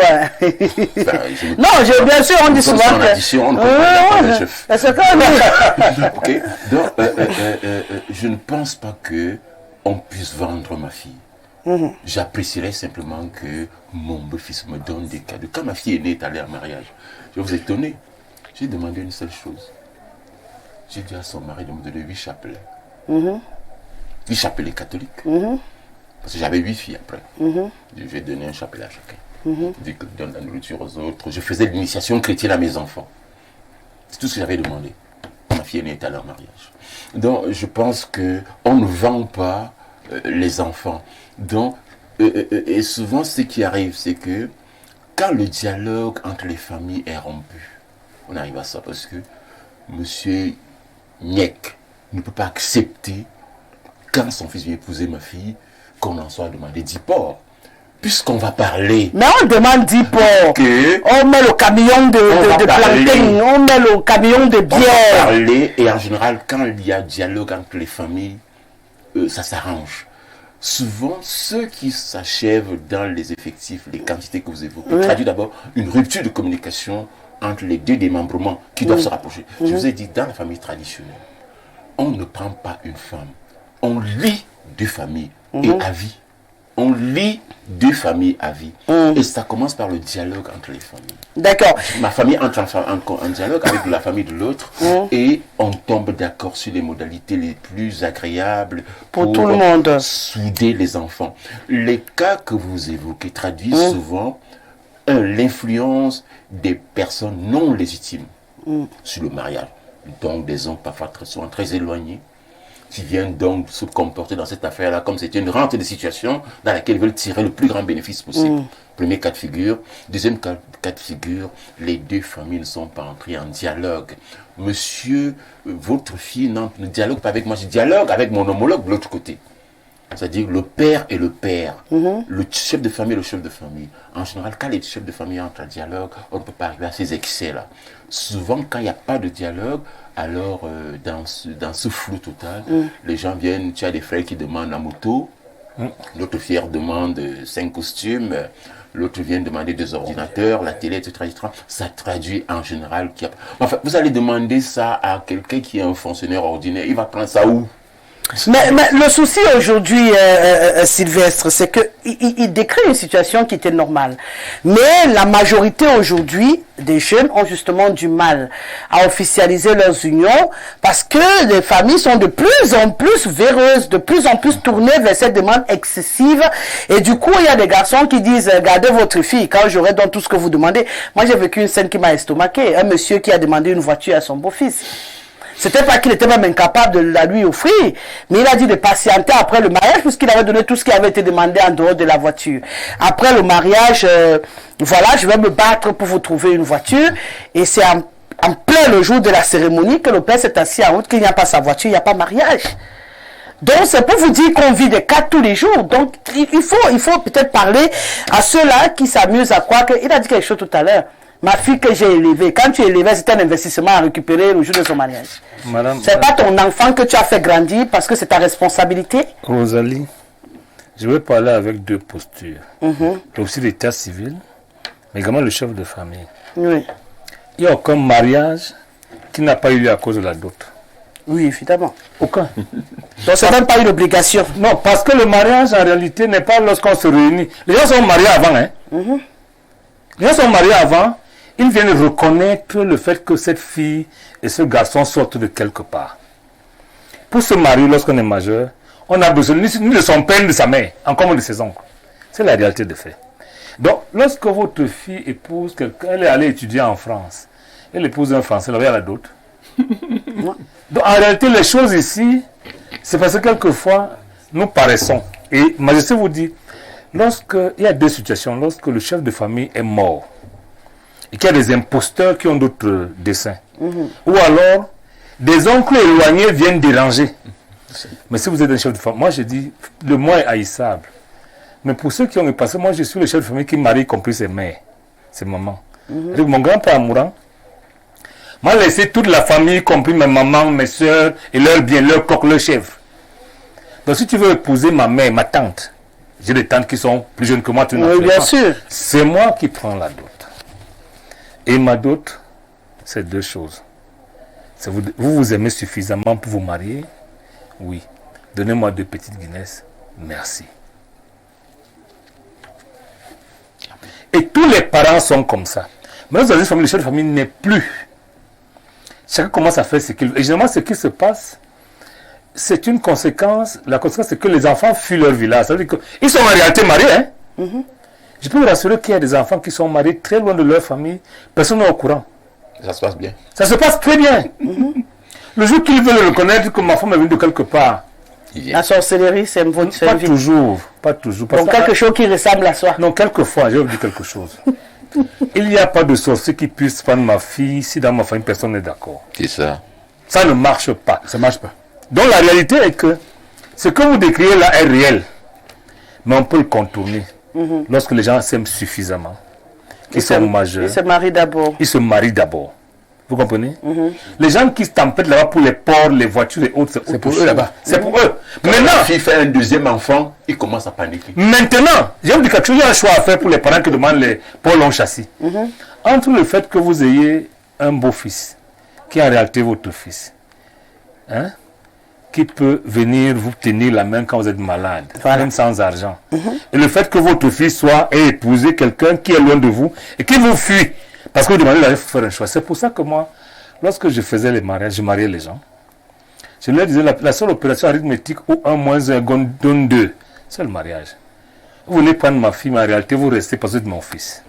Donc je pense que ce que les jeunes disent là est vrai, mais eux-mêmes, ils ne veulent pas se marier. Décelez. Lorsque vous mariez, vous avez demandé l'avis de vos parents. Il n'était même plus là. Ah!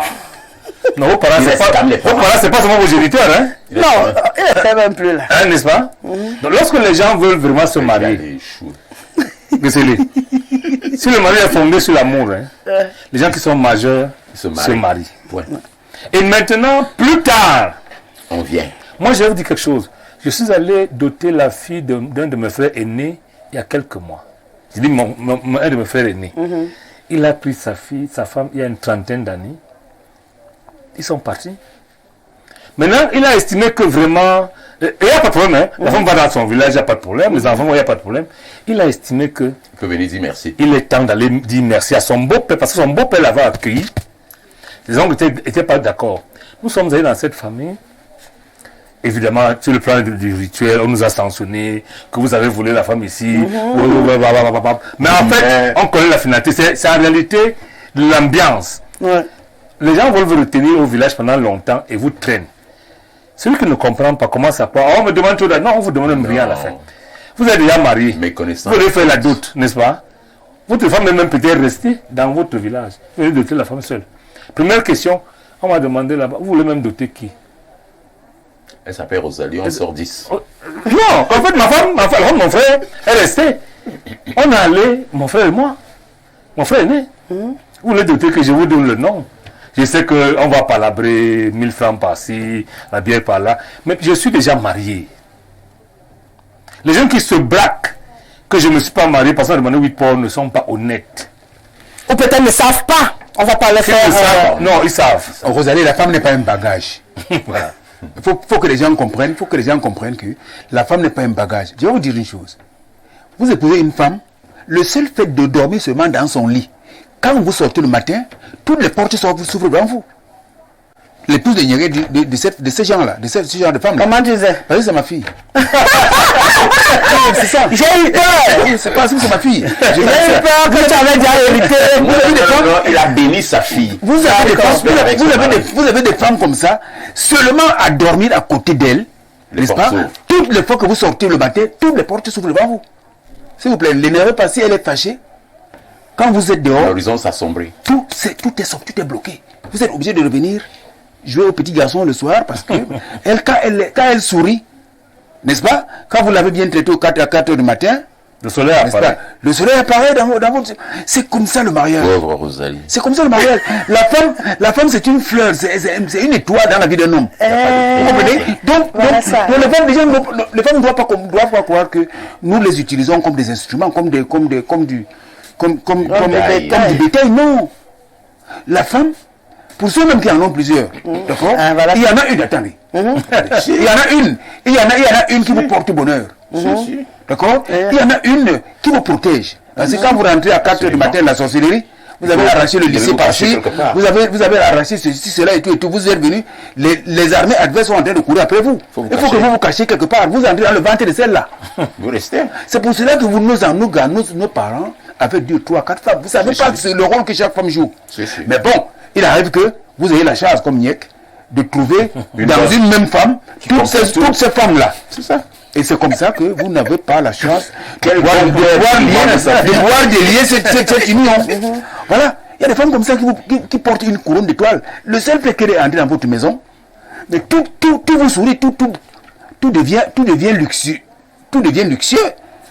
Hein? Demandez au président de la République comment a été ça. Donc à partir de là, puis on comprend bien, les jeunes aujourd'hui qui ne se marient pas sous prétexte de la dot, c'est une fuite en avant. Ils n'ont rien compris. Allez épouser vos femmes si vous n'avez pas encore de moyens, développez-vous, amassez le nécessaire, pas peut-être caral, non, châssis et tout, mais venez parler avec les parents. Quand ils restent même longtemps célibataires, ils sont poisseux.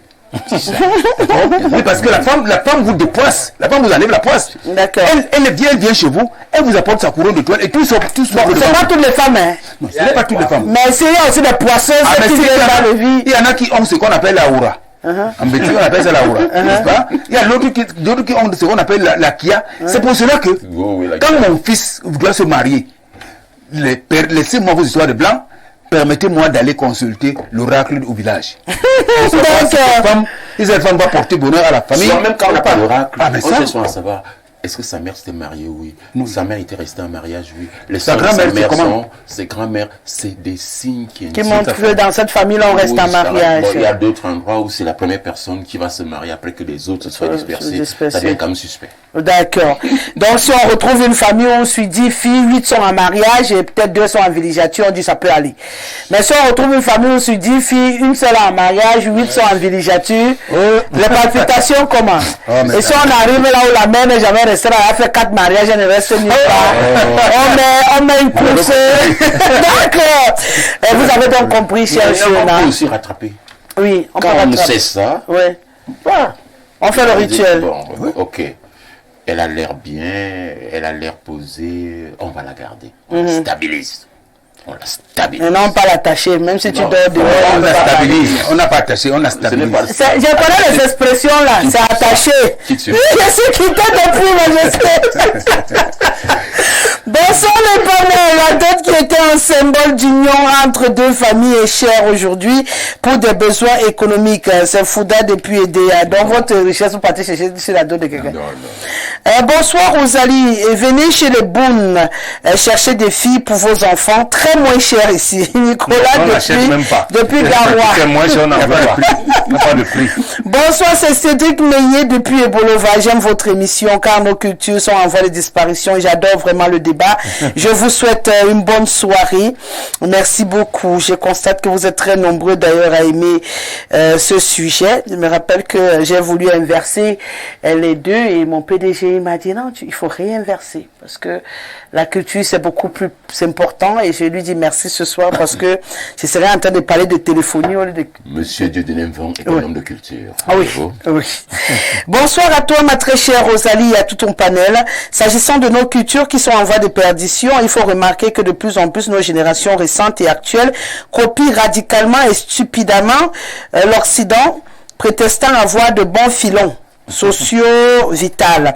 Ajoutez à cela l'avènement impréparé des réseaux sociaux dont l'impact négatif à une vitesse vertigineuse, entrave à une vitesse vertigineuse la bonne marche de nos cultures, socle de nos aires ruralo-existentielles. Maman. Le blanc nous brandit tous les jours son semblant de bien-être et impose cela au monde entier. Du coup, le noir qui pourtant devrait être fier de sa culture se retrouve dans la contrainte de copier la vie de l'Occident, abandonnant ainsi sa propre culture. Vivement que les jeunes générations retournent aux sources culturelles, car on ne le dira jamais assez. Un homme sans culture est un homme sans repère. Très bonne émission, c'est Ernest Zambo, journaliste événementialiste depuis Ekounou, inconditionnel téléspectateur du Grand Soir sur Info TV. Bonsoir à toi, ma très chère Rosalie, et à ton riche panel. La jadis considérée comme un moyen simpliste d'unir 2 personnes qui s'aimaient et aspire à fonder une famille est regrettablement devenue une grosse pratique d'escroquerie, d'arnaque et de chantage. Conséquence, nos jeunes filles vieillissent dans leurs cocons familiaux. D'autre part, Mégate se jette dans la production avec à la clé des multiples enfants sans père. Que nos familles facilitent les dots à leurs filles et beaux-fils pour que le chômage sentimental cède de place à de nombreux mariages. Bonne émission à vous. Mariez-vous. Voilà. Allez voir le maire et puis le reste vous sera donné en grâce. Le Burkina Faso est dans la place. Ouais, madame, votre beauté illumine le plateau jusqu'à vouloir faire perdre à Sylvain la tête. Venez me voir. Madame, vous habillez à l'oriental, on dirait une égyptienne. Madame, la culture est un identifiant qui permet aux individus de se faire remarquer et distinguer. L'aspect vestimentaire, culinaire, linguistique et autres sont donc constitutifs de la culture. Le problème problème que nous avons aujourd'hui avec nos cultures, c'est que nous sommes mal appropriés les éléments de notre culture, influencés par beaucoup plus l'Occident. Nous avons beaucoup perdu de nos valeurs. Nous nous retrouvons en train même de nous moquer de l'autre pour dire ceci, écoutez, tel parle telle langue, oh, il mange le mil rouge, oh, il danse mal, etc. Voilà donc comment les jeunes sont perdus. Madame, venez au Burkina voir comment on magnifie la culture. Il y a une semaine nationale de la culture, SNC, les populations se frottent et partagent des cultures. Madame, savez-vous qu'en Ouganda, il y a une tribu où les femmes dotent des hommes, dont j'attends seulement au pôle depuis Ouaga. Donc je dois venir te doter alors, Paul, si j'ai très bien compris. Hein, je dois venir te doter. Les compliments qui ont précédé ces déclarations. C'était pour te doter. Oui, tout à fait. Le pauvre, hein, il a tué son numéro. Bonsoir Rosalie, à tout le panel et aux millions de téléspectateurs. Je crois que monsieur le maire Niek ne doit pas se contredire. L'acte de mariage qui n'est que la légalisation du mariage déjà fait au village entre les deux familles. D'ailleurs, les mères aussi prennent déjà beaucoup d'argent. Joli Minkwa Sang Milima. Ah non, il ne s'est pas contredit, hein. Le mariage reconnu au Cameroun, c'est le mariage légal, civil, ce qu'on fait à la mairie. Mais nous, dans notre culture... En tous les cas, lorsque vous venez voir, ils ne vous demandent pas d'où vous sortez. Ils ne vous demandent pas d'où vous sortez, ni votre dot. Hein. Non, on ne demande pas quel est votre père. On ne donne pas le certificat de dot. Voilà. C'est pourquoi il a dit qu'il avait deux casquettes. En tant que maire, il dit ce que la loi camerounaise prévoit parlant du mariage. Et maintenant, en tant que chef de famille, il vous dit que vous pouvez aller vous marier et revenir doté par la suite. Donc, ceux qui se bloquent en disant, tant que je n'ai pas doté, je ne vais pas épouser, c'est que vous-même, vous ne voulez pas vous marier. En gros, c'est ce qu'ils sont en train de vous dire. Mariez-vous, mais n'oubliez pas de retourner dire merci à la famille qui vous a donné cette femme qui illumine votre vie. Je pense que c'est très bien résumé. Donc, laissez le débat de non, dès qu'il y a déjà doté, j'ai épousé, c'est faux. Non. La dot n'est pas le mariage légal au Cameroun, mais c'est une étape importante pour unir deux familles. Voilà ce qui est clair. Merci. Moi, je voulais dire que ce qu'on ne dit pas chez les bêtis, c'est que moi, je suis allé doter deux filles bêtis pour mes frères. Je suis rentré avec 80 poulets. Ah oui, on donne également beaucoup à manger. On appelle ça l'angara. On donne à manger l'angara, c'est-à-dire qu'on prépare le mobilier avec lequel... Même chez les côtiers, j'ai vécu quand on accompagnait la jeune fille. Même chez nous, on